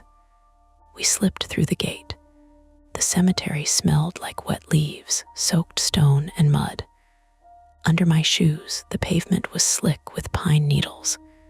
Mara moved too fast, flashlight beam jerking over names and dates. The stones flashed white, then vanished. Keene was not among them. Mercer was not among them. I knew that, and still found myself checking. "Mara, slow down. I can see her dot." "Where?" She held up her phone. Diane's location hovered somewhere ahead of us, right near the darker structure. It jittered slightly, like it couldn't decide which side of the path it was on. "Mom," Mara called. Nothing answered except rain ticking on leaves. Then a sound came from the right. A scrape. Stone on stone. Mara froze. Her flashlight whipped sideways across the graves. Something pale leaned between two headstones. For one awful second, my mind made it a face. Mara screamed. I did too, though mine came out more like a bark. The flashlight beam shook over the pale shape as it rocked forward, then stopped. A plastic cemetery vase had tipped in the rain, its white silk flowers dragging against the stone in the wind. That was all, a vase. Fake lilies. A wire stem scraping granite. Mara bent over, one hand on her knee, breathing hard enough that I could hear it over the rain. "It's nothing," I said too loudly. "It's a vase." "I know," she snapped, but her voice broke on the second word. The misdirection passed, but it took something out of us. Terror doesn't apologize when it's wrong. It leaves the body anyway, dumps chemicals into the blood, makes your knees weak, makes your teeth buzz. Mara wiped rain off her face with the back of her hand. "Keep going." We did. The cemetery road split after the spruce trees. Left curved toward older family plots and a low hill. Right led toward the dark structure and the pin. Diane's dot sat just beyond that structure, or inside it. The map wasn't built for this level of detail, and the rain made the touchscreen act drunk whenever Mara tried to zoom. "Maybe she's waiting there," I said. "Why wouldn't she answer?" Phone on silent. She always has it loud. She says silent mode is rude. We reached the structure. It was a small stone receiving tomb built into a slope, old but maintained, with a metal door painted black and a concrete lip just wide enough to stand on. A plaque beside it read "Receiving Vault, 1891, and a newer municipal sign below that said "Authorized Personnel Only." Around the side, a gravel maintenance track ran downhill toward a stand of trees and what looked like a shed with a corrugated roof. Mara's phone said Diane was here, but the place was empty. No Diane, no person, no phone visible, only the rain and the smell of iron from the old door. Mara called her again. This time, from somewhere nearby, a ringtone played. Bright. Tinny, Diane's phone. Mara turned in a tight circle, flashlight beam jumping over the vault door, gravel, wet grass, low markers. "There," I said. The sound came from beneath a yew shrub at the side of the receiving tomb. Mara dropped to her knees and reached in before I could stop her. Branches scratched her wrist. She pulled out a phone in a pink case, screen lit, with her own incoming call. Diane's phone. No Diane. Mara stared at it, rain dripping from her hood onto the glass. "It's not possible," she said. "It is," I said, but my voice sounded far away. "Someone took it from her, or she dropped it. Her car is locked. Maybe she got out and someone don't." I stopped. This was the second failed attempt, track Diane by her phone. The tracker had led us exactly where someone wanted us, and then turned into a dead object under a shrub. Mara's breathing changed, fast, shallow, panic trying to climb out through her ribs. I crouched in front of her. "Look at me." "No." "Mara, she's gone." "We don't know that." "She's gone, Nora. We found her phone. That's information. We go back to the car and give police the exact location." She looked at me like I had slapped her. "Go back." Yes, she could be 50 feet away, and the person who left this could be 10. That got through, barely. Then my muted phone buzzed in my hand. Theo again. I unmuted. Nora, he said immediately. State police are asking if you entered the cemetery. I closed my eyes. Nora. We found Diane's phone. Where? By the receiving vault off Laurel. No, Diane. Leave now. We are. No, you are saying the words. Move. Behind his voice, I heard sirens faintly, but they were probably on his side, not ours. Sirens exist everywhere once you're scared enough. Mara stood, still holding her mother's phone. Her jeans were soaked through at the knees, mud smeared down one shin. A thin red line crossed her wrist from the yew branches. As we turned back toward the gate, my phone screen lit. A text from Eli's contact. Wrong way. I stopped. Mara saw my face.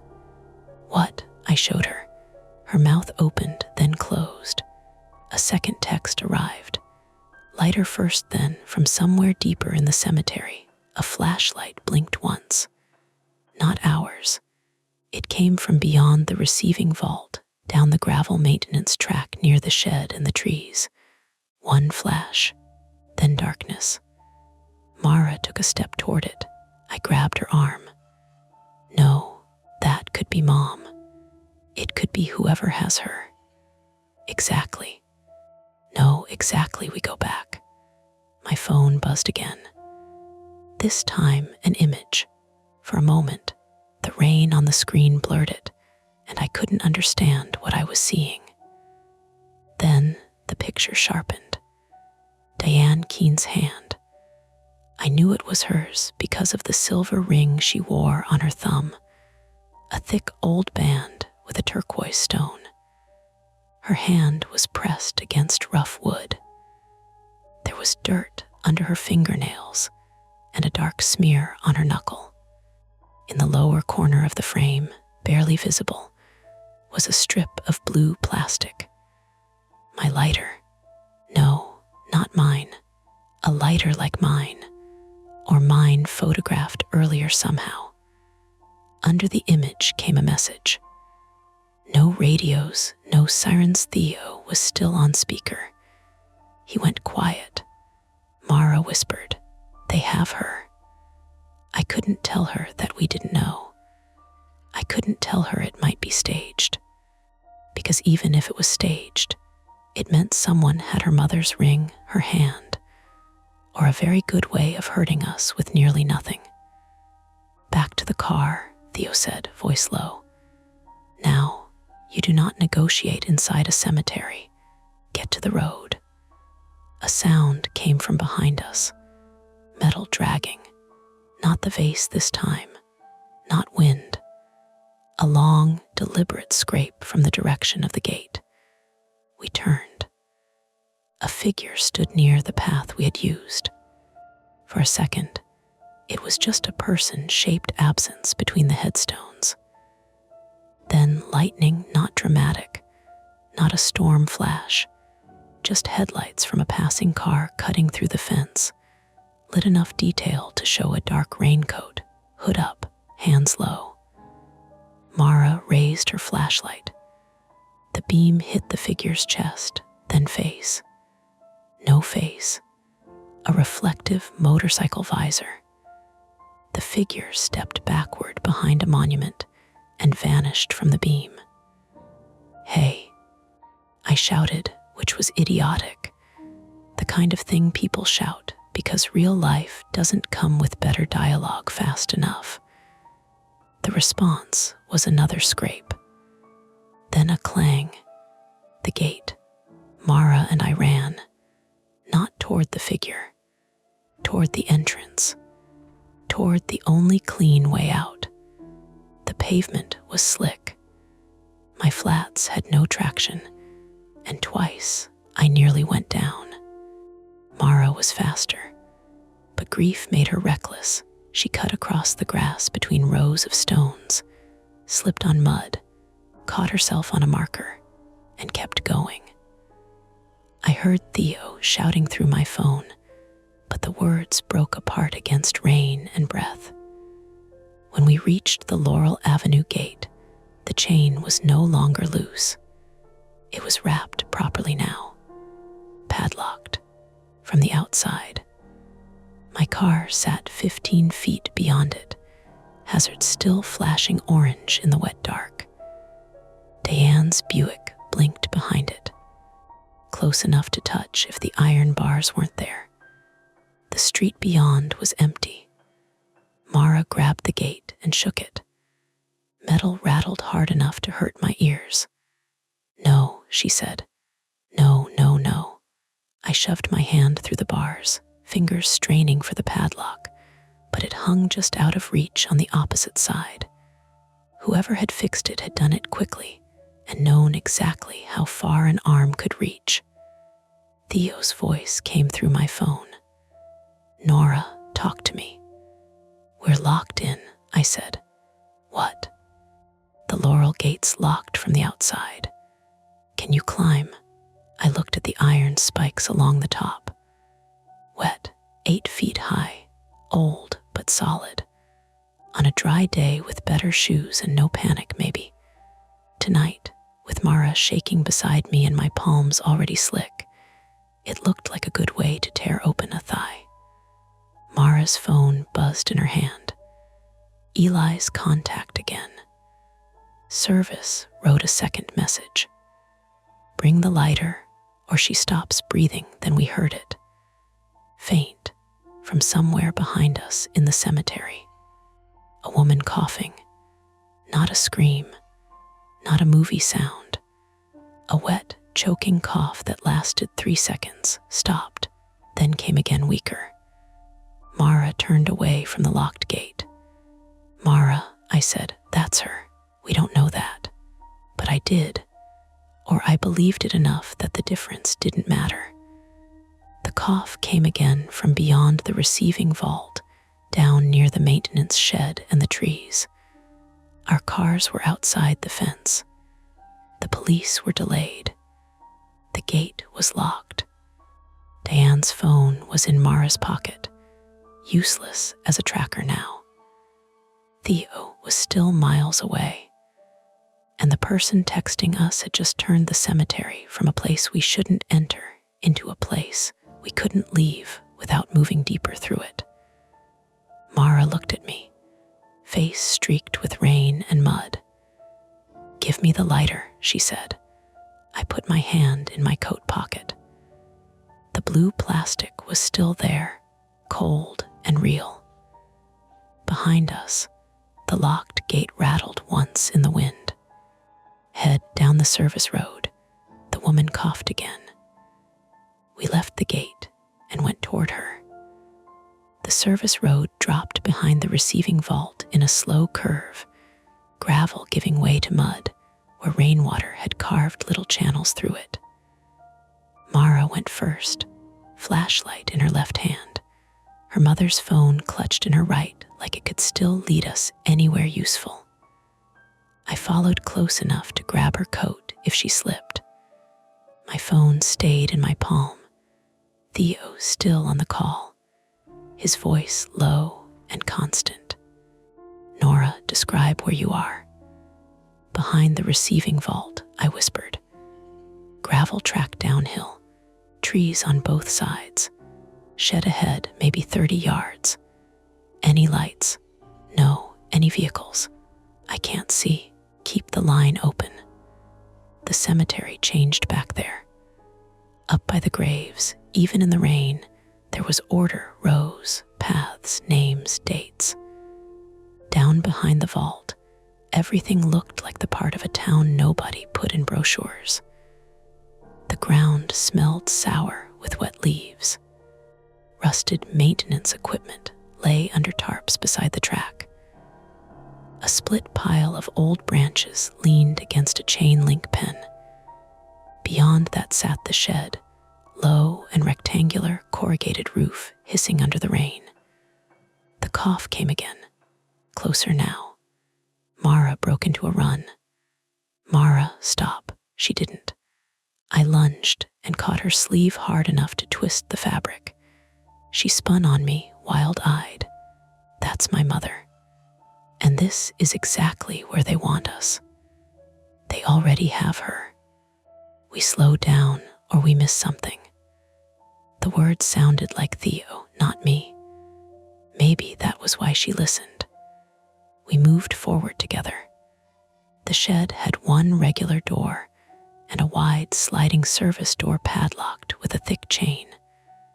A municipal sticker on the side read Newburyport Grounds Maintenance, half peeled and gray with dirt. Beside the shed was a smaller wooden enclosure, like an old coffin box or storage crate, shoved under the roof overhang. Its boards were wet and swollen. From inside, it came a tiny scrape, then a cough. Mara, a voice rasped. Mara made a sound that nearly broke me. Mom, don't, Diane coughed again. Don't come close. The flashlight beam jittered over the box. It wasn't a coffin. Not exactly. It was a long storage chest, the kind used for tools or tarps, with a hinged lid and a hasp on the outside. A bungee cord had been hooked through the hasp and wrapped to a metal eye bolt in the shed wall. Not locked, just secured enough to keep an exhausted 72-year-old woman from pushing it open from inside. Mara dropped to her knees and clawed at the bungee. Wait, I said. She ignored me. The bungee snapped loose and whipped back, catching her across the cheek with a flat, wet crack. She cried out, but yanked the lid anyway. Diane Keene was folded inside on her side, rainwater running in from gaps in the boards. Her silver hair was plastered to her face. Mud streaked her coat. One hand was bound loosely with duct tape, not professionally, just enough to slow her, and her thumb ring was turned backward, turquoise stone hidden against her palm. Her breathing made a thin, catching sound. Diane Keene, 72, female, was very much alive. Mara reached for her. Diane gripped her daughter's wrist. He's here. Who? Mara said. Who is it? A shape moved behind us. Theo shouted through my phone. Behind you, I turned. The person in the dark raincoat stood halfway down the service road, between us and the way back. Reflective motorcycle visor. Gloves, shoulders squared. In one hand, a phone. In the other, something short and black. Not a gun, a tire iron. The shed light clicked on. Not overhead. A portable work lamp, low and harsh, snapped to life from the ground near the shed, bleaching the rain silver and throwing our shadows huge against the corrugated wall. I flinched so hard I nearly dropped my phone. Visor tilted toward my coat pocket. Lighter, the person said, a man's voice. The same voice from the call. Mara stood, one hand still on the edge of the storage chest. Blood from the bungee strike ran in a thin line down her cheek. You hurt my mother. She drove herself here, he said. I told her to stay quiet. Who are you? He ignored her. Lighter, he said again. My fingers closed around the blue plastic in my pocket. Theo's voice was small from my phone. Nora, stall him. Police are moving. I'm close. The man heard. His visor shifted. Hang up. I didn't move. He stepped forward and raised the tire iron, not high, just enough to make clear what kind of sentence it could put at the end of the conversation. Hang up, or the old woman goes back in the box. Diane whispered, Nora, don't. He lunged toward the chest. Mara threw herself between him and her mother. The tire iron came down, clipped Mara's shoulder instead of the box, and the sound it made was dull and awful, like a bat hitting a wet coat. She folded sideways with a gasp, dropping the flashlight. Its beam spun across mud, shed wall, Diane's shoe, the man's boots. I stopped thinking in full sentences. I threw my phone, not at his head, at his hand. It hit the phone he was holding. Both devices clattered into the mud. Theo's voice burst loud for 1 second, Nora, then went muffled under rain. The man swore and turned on me. I pulled out the blue lighter. Here, I said. He froze. The lighter looked pathetic between us, cheap, translucent, scratched along one side where Eli had once used it to pry open a beer cap and ruined both the lighter and the mood. "What do you want with it?" I asked. He held out his gloved hand. "Give it to me." No, the tire iron shifted. My whole body wanted to obey. Give him the lighter. Get Diane out. Get Mara up. Let someone else solve the meaning later. But something had changed when he hit Mara. Fear got simpler. I flicked the wheel. The flame caught, small and orange, sheltered by my palm. The man jerked forward. "Don't." That told me more than any answer. I took one step back toward the work lamp, keeping the flame lit. "What's on it?" I asked. "Prints, DNA." "Something Eli touched." "Shut up." "Eli knew you." He came at me, fast. I swung my arm down and dropped the lighter into the mud, not away from him, but under the edge of the shed where rainwater had pooled black. He grabbed for it instinctively, bending. I kicked the work lamp. It skidded across the mud and slammed into his shin. The bulb didn't break, but the stand folded, light flipping upward into his visor. He grunted and stumbled. Mara, on the ground, did the smartest thing any of us did all night. She grabbed the loose bungee cord and hooked it around his ankle. Not enough to hold him, just enough. He stepped back, the cord tightened, and he went down hard on one knee.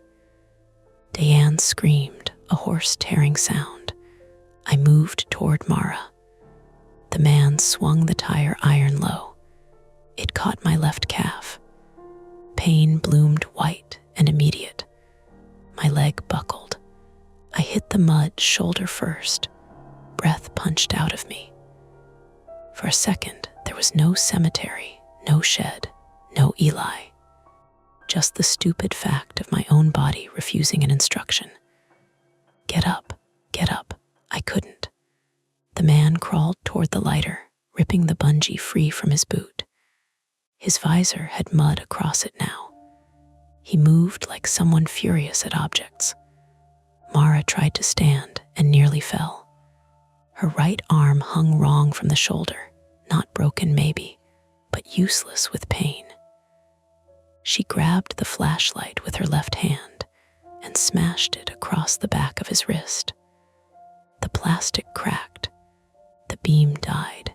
He yelled. The tire iron dropped. I reached for it. My fingers closed on cold metal. He saw me and kicked. His boot caught my ribs. The air left again, sharp and humiliating. I rolled, hugging the tire iron to my chest, because it was the only useful thing I had. Then headlights swept across the trees. Not police lights, not blue and red. White headlights. A car at the top of the service road, beyond the receiving vault, shining down through the rain. Theo. He didn't arrive like a hero. He arrived too fast, in a sedan that fishtailed on wet gravel, and stopped crooked against a pile of cut branches.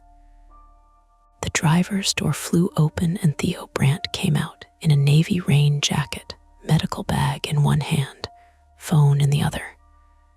"Step away from them," he shouted. The man in the visor grabbed the lighter from the mud. For 1 second, I thought that was it. He had what he came for. He would run. Instead, he looked at Theo, then at us, then at the service road behind Theo. Blocked. That was when I understood we had not cornered him safely. We had just cornered him. He seized Diane by the back of her coat and hauled her halfway out of the chest. She cried out, shoes scraping against wood. Mara screamed, "Don't touch her." The man put his forearm under Diane's chin, not tight enough to strangle yet, but close. The blue lighter sat in his other hand. Theo stopped. Everybody stopped. Rain drummed on the shed roof. The portable lamp lay sideways in the mud, still shining, turning the lower half of the scene into a hard white strip. Diane's muddy shoes, Mara's knees, the tire iron in my hand, Theo's boots planted wide. Theo said, "Okay, okay. Nobody has to get hurt worse." The man laughed once. "Too late. Take the road," Theo said. "Leave her. Take the lighter, go. No radios." No, I could hear sirens now. Real ones, distant, but real. The man heard them too. His arm tightened against Diane's throat. Diane made a strangled sound. Mara rose. I knew what she was going to do before she did it, because I would have done the same. She moved toward him with her injured shoulder and one good arm and no plan beyond mother. "Mara," Theo warned. The man shifted his weight toward her. I used the tire iron like a cane and pushed myself upright. My left leg screamed. Something in my calf felt loose and hot. I took one step, almost fell, took another. The man's visor turned toward me. "You," he said. "Not Nora. You, like I was the problem, like I had been the problem all along." "You kept it," he said. That was the first honest thing he had given us. The sirens grew louder. I said, "Eli gave it to me. He stole it." "Stole what?" "Don't," Diane rasped. The man shook her. "Shut up." Theo moved while the man looked at Diane. Small movement, half a step, EMT movement. Careful. The man saw it and panicked. He shoved Diane forward. She fell into Mara. They both went down in the mud. Then he ran. Not up the service road toward Theo. Sideways around the shed, toward the trees and the lower fence line. I didn't chase him. Theo did. Not far, 3 steps, maybe 4. Then the man turned and threw something. The lighter. It spun end over end, flashing blue in the lamplight, and vanished into the open drainage culvert beside the shed. A narrow concrete channel covered by a rusted grate, clogged with leaves and black water. "No," I shouted, and hated myself immediately because Diane was on the ground gasping, and Mara was hurt, and I had yelled for a lighter. The man vaulted the low chain-link maintenance fence behind the shed. His coat snagged. He ripped free, leaving a strip of dark fabric fluttering on the wire. Then he disappeared into the trees beyond the cemetery boundary. Theo started after him. "Stop," I shouted. He did, barely. From the far side of the cemetery came the metallic rattle of a gate, and then the Dopplering rise of police sirens turning in from the street. The man was gone, for now, but Diane was alive. That had to become enough immediately because her breathing sounded wrong. Theo dropped to his knees beside her. "Diane, look at me," he said. "Can you breathe?" She nodded, then coughed so hard her whole body curled. "Any chest pain?" "No," she rasped. Neck pain. She shook her head. Mara, sit down before you pass out. I'm fine. You are bleeding and your shoulder may be dislocated. Sit down. Mara sat because her body chose for her. She leaned against the storage chest, face gray, blood and rain cutting clean lines through the mud on her cheek. I tried to take another step and nearly collapsed. Theo looked at me. Nora down, my leg, I can see. I looked. My left pant leg was torn where the tire iron had hit. Blood ran into my sock, diluted pink by rain. Not spraying, not catastrophic, but ugly, swelling already. The cemetery filled with blue light. Police flashlights swept down the service road. Voices shouted, Newburyport Police, show me your hands. Theo raised both hands immediately, one still gloved from checking Diane. Victims here, he yelled. One elderly female respiratory distress, one shoulder injury, one leg injury. Suspect fled east over the maintenance fence, dark raincoat, motorcycle helmet or visor. Officers came in fast, but cautious, weapons angled low, boots crunching on gravel. The first one reached us and took in the scene. Diane half out of the storage chest, Mara bleeding, me sitting in the mud with the tire iron beside my hand, Theo kneeling with a medical bag open. For one sharp second, I saw how we must have looked. Like suspects, like idiots, like survivors. Move your hand away from the iron, the officer said. I did. Another officer went past the shed toward the fence, radio crackling. Suspect eastbound on foot, cemetery maintenance side, possible Route 113 access. Mara crawled to Diane and took her mother's hand. Diane's thumb ring glinted under the work lamp. Turquoise stone turned outward again. I'm sorry, Diane whispered. Mara shook her head hard. No, don't. He said Eli was waiting. I know. I knew it wasn't true. I know. But I came. Mara pressed her forehead to her mother's muddy hand. The blue lighter was gone into the culvert. The man was gone into the trees. Eli's account, his name, his ghost made of passwords and grief and old hardware, had brought us here. But what had trapped us was completely human. A locked gate, bad timing, a mother's hope, my inability to wait, Mara's inability to leave, Theo arriving just late enough for consequences. One officer asked me, who attacked you? I don't know. Did you see his face? No, visor. Do you know why he wanted the lighter? I looked at the drainage grate. Rainwater pushed leaves against the rusted metal, making them pulse like something breathing underneath. No, I said, but that was a lie in spirit, if not in fact. Because now I knew the lighter mattered. Not because Eli was dead. Because someone alive was afraid of what it carried. The ambulance smelled like vinyl, rainwater, and antiseptic wipes. That is the detail I remember most clearly. Not the blue lights throwing themselves against the wet cemetery trees.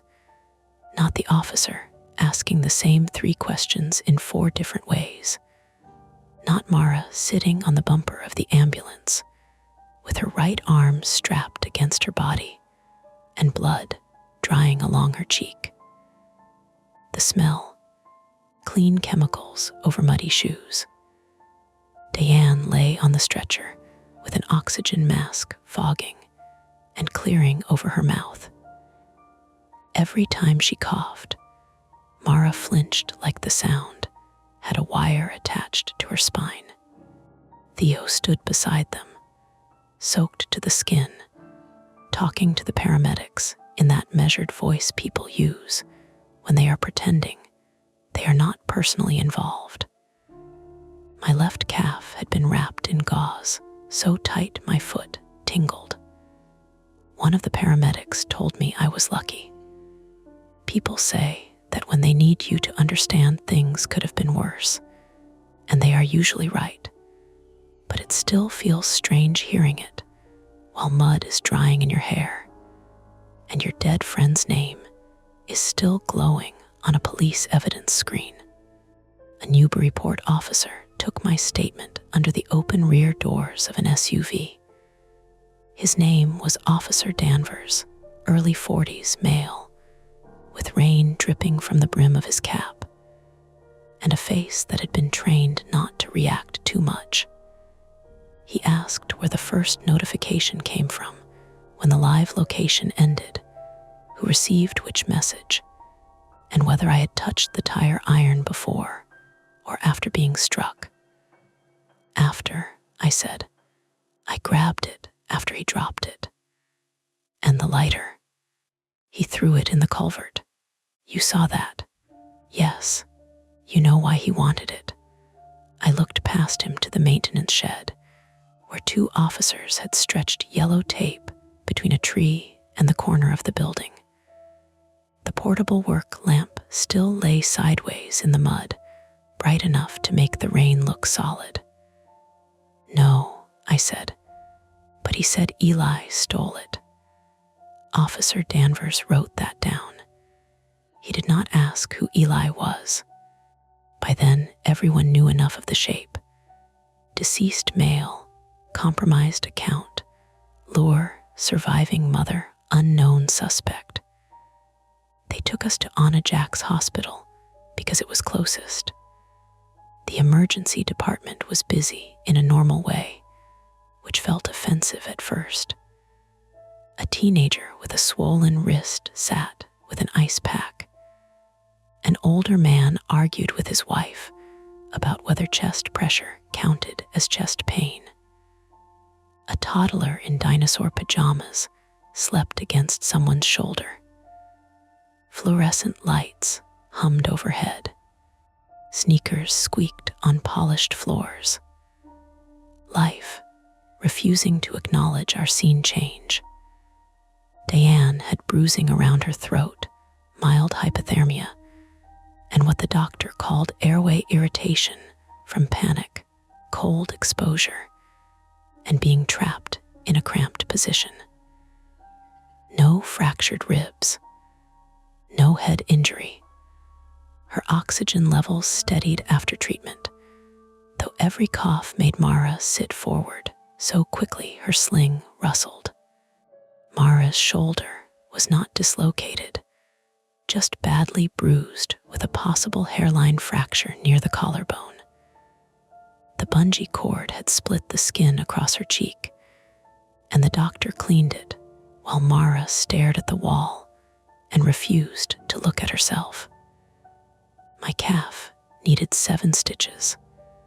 The tire iron had opened a jagged cut and bruised the muscle beneath it. Nothing broken. Walking hurt anyway. Pain does not care whether the X-ray is reassuring. Theo had a cut across his palm from the chain link fence, which he did not mention until a nurse noticed blood dripping from his sleeve onto the floor. You're ridiculous, Mara said. Theo looked at her sling. Bold review. That was the first time anyone almost laughed. It died quickly. Around 3 a.m, Detective Lena Ortiz, 37, female, came to the hospital with another officer and a plastic folder full of printed screenshots. She had dark hair pulled into a tight knot, tired eyes, and the kind of calm that did not waste warmth, but did not withhold it either. She spoke to each of us separately. When it was my turn, she pulled a chair close to my bed and set a recorder between us. Before I ask anything else, she said, you should know Mrs. Keene is stable. I nodded because my throat had gone tight. And your friend Mara is being discharged later this morning if nothing changes. Okay, we haven't located the suspect yet. There it was, the crack under the ordinary. But, she continued, we have a few things. The man in the visor had left more behind than he meant to. A strip of raincoat fabric on the maintenance fence. A partial boot print in mud by the storage chest. The tire iron, though rain had made fingerprints unlikely. The work lamp, purchased from a local hardware store 2 days earlier, according to a sticker, and receipt found in the shed trash. And the cemetery had cameras. Not good ones. Not everywhere. But one municipal camera covered the maintenance gate on the east side, and another pointed toward the grounds office. The footage showed a dark pickup entering through a service entrance at 10:12 p.m., lights off until it cleared the gate. At 10:19, the same truck left. At 10:31, Diane's Buick arrived at Laurel Avenue. At 10:36, a figure in a raincoat approached her car from the cemetery side. That part, Detective Ortiz said, was hard to watch but useful. Diane had not been dragged from her car immediately. She had stepped out. He showed her something, I asked. Looks like a phone screen. Diane confirmed it later in a thin voice from the hospital bed. A message from Eli's contact, telling her to come alone if she wanted the truth about his accident. She knew it was probably cruel. She knew dead people did not text, but it had used a childhood nickname only Eli used when he was teasing her. D. Not Mom, not Diane, D. So she went. Grief had not made her stupid. It had made her reachable. The suspect's name came later that morning, around 8:15, while the sky outside the hospital windows turned a damp, exhausted gray. Reed Calder, 34, male, from Salisbury, Massachusetts. I did not recognize the name. Mara did, faintly. Eli did some work for his company, she said, months before he died. Something with their servers. Reed owned a small marine salvage and equipment business near the Merrimack River. Eli had been contracted to recover corrupted accounting files after a ransomware attack. That was what Mara remembered. Boring work, invoices, old desktops. Eli complaining that everyone thought the cloud meant God would take care of backups. Detective Ortiz did not give us everything. She couldn't. But what she did say made the night bend into a shape I could almost understand. During that job, Eli had found something that was not accounting data. Photos, transfer records, GPS logs, evidence that Reed's company had been stripping parts from recovered vessels and reselling equipment that should have been reported to insurers. Not murder, not a grand conspiracy, just fraud, theft, ugly money, and men who thought river fog made good cover.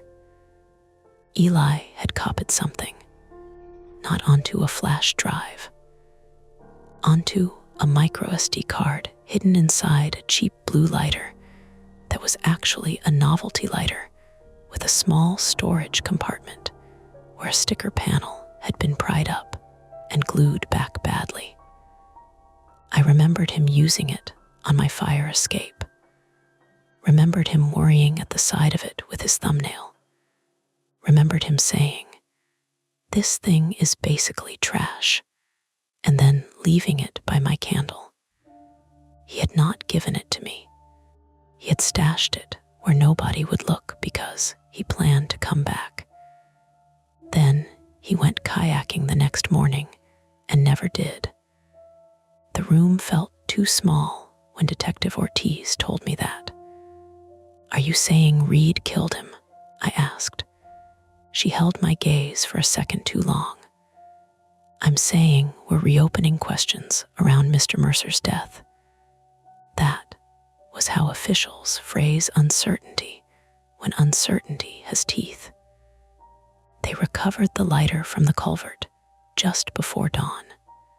A public works crew lifted the grate, while an officer held a flashlight and cursed softly about the rain. The lighter had been wedged against leaves, and grit cracked, but intact. The little storage compartment was still sealed under the warped sticker. Inside was the microSD card, damaged by moisture, but not destroyed. By mid-afternoon, a digital forensics technician confirmed it contained readable files, enough to support warrants, enough to connect Reed Calder to the old fraud case, and more importantly, to show he had accessed Eli's old email through a saved contractor credential after Eli's death. He had found mentions of me in old messages, found photos, found calendar entries, found enough scraps to build a map of our grief. As for Eli's Apple location, that answer was both complicated and disappointing, which made it feel true. Reed had not resurrected Eli's phone. He had used an old iPad that had once been signed into Eli's account. Mara's mother had not been able to unlock it because the battery was dead and the screen was cracked, but it had been stolen from her house weeks earlier during what everyone thought was a contractor mix-up after a plumbing repair. Reed had replaced the battery, bypassed what he could not access through old saved tokens, and used Eli's account just long enough to send location shares and messages. Not magic, not impossible, just old devices, bad security habits, and a man with time. Diane cried when she heard about the iPad, not because of the technology, because she had kept it in Eli's desk drawer under his running gloves, and someone had gone into that drawer. That was the violation that finally made her shake. Reed was arrested 2 days later in a motel outside Worcester after state police traced his truck through toll cameras and found the motorcycle helmet, raincoat, and a second prepaid phone in the room. He had a bruised wrist from Mara's flashlight and a cut on his forearm from the fence. He did not confess.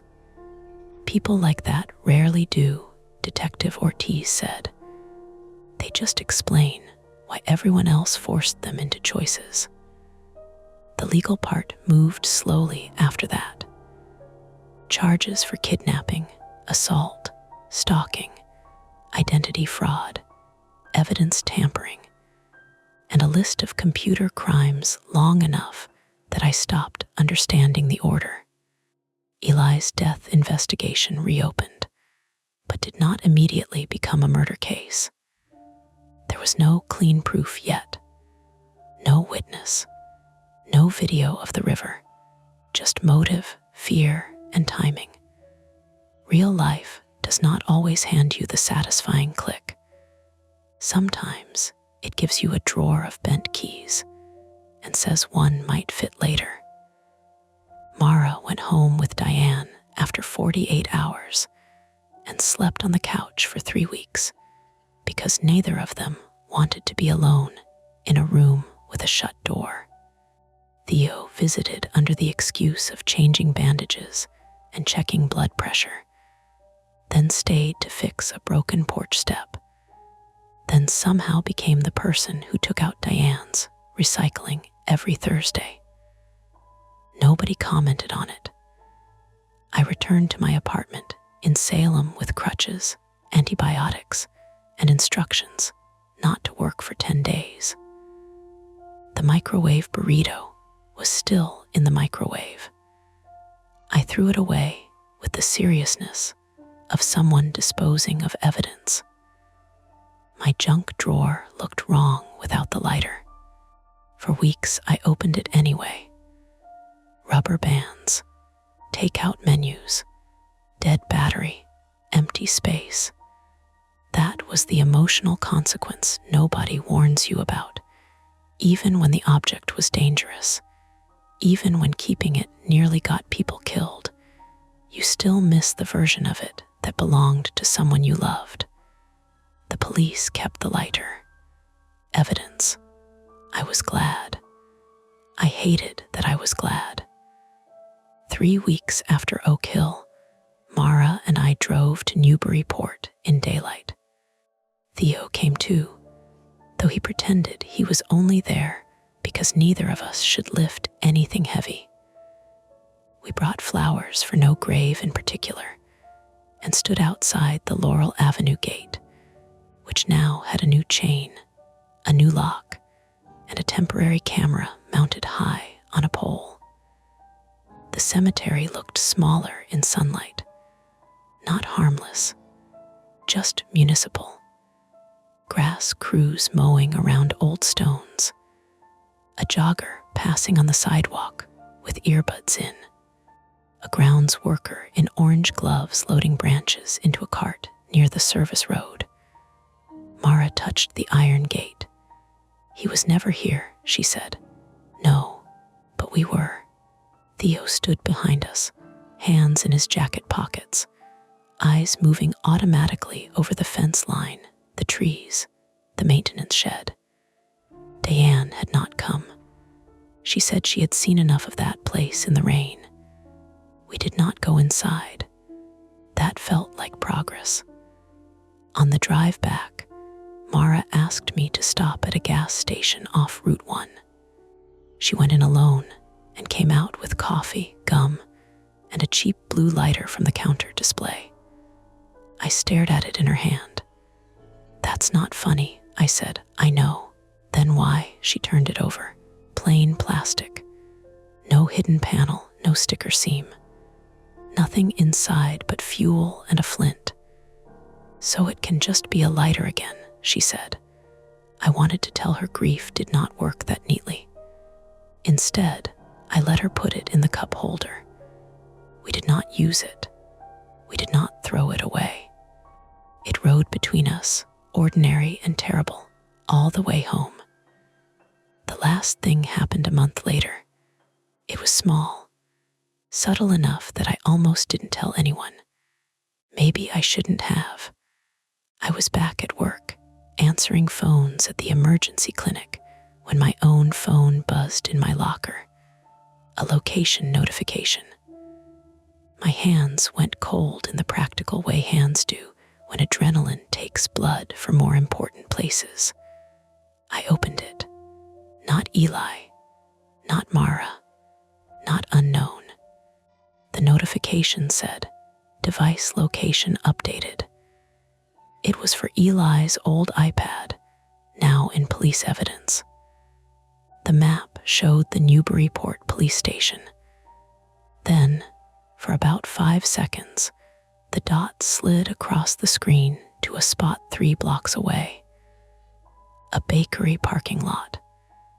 Then it snapped back to the station and went offline. I took a screenshot. I sent it to Detective Ortiz. She called 2 hours later and said it was probably a device registration glitch caused by evidence room Wi-Fi, cached location data, or a delayed Apple sync. She did not sound dismissive. She sounded tired of technology making liars out of everyone. Still, she said, send me anything like that if it happens again. It did not happen again. That should comfort me. Most days it does. But sometimes, when I open my junk drawer and see the empty space where the blue lighter used to be, I think about Eli leaving it behind on purpose.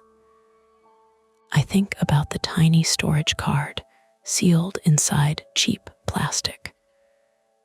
I think about how close evidence can sit to ordinary life without making a sound. And I think about that dot moving from the police station to the bakery parking lot, just long enough to be seen, just long enough to make me wonder who had been standing there with a phone in their pocket, close enough to borrow a dead man's name from the air. The shadows fade for now, but the stories never end. Don't forget to hit like, subscribe to Mia Horror Stories, and join our community of horror lovers. If you're hungry for more, check out the next video. Just remember, the scariest part is often the one you don't see coming.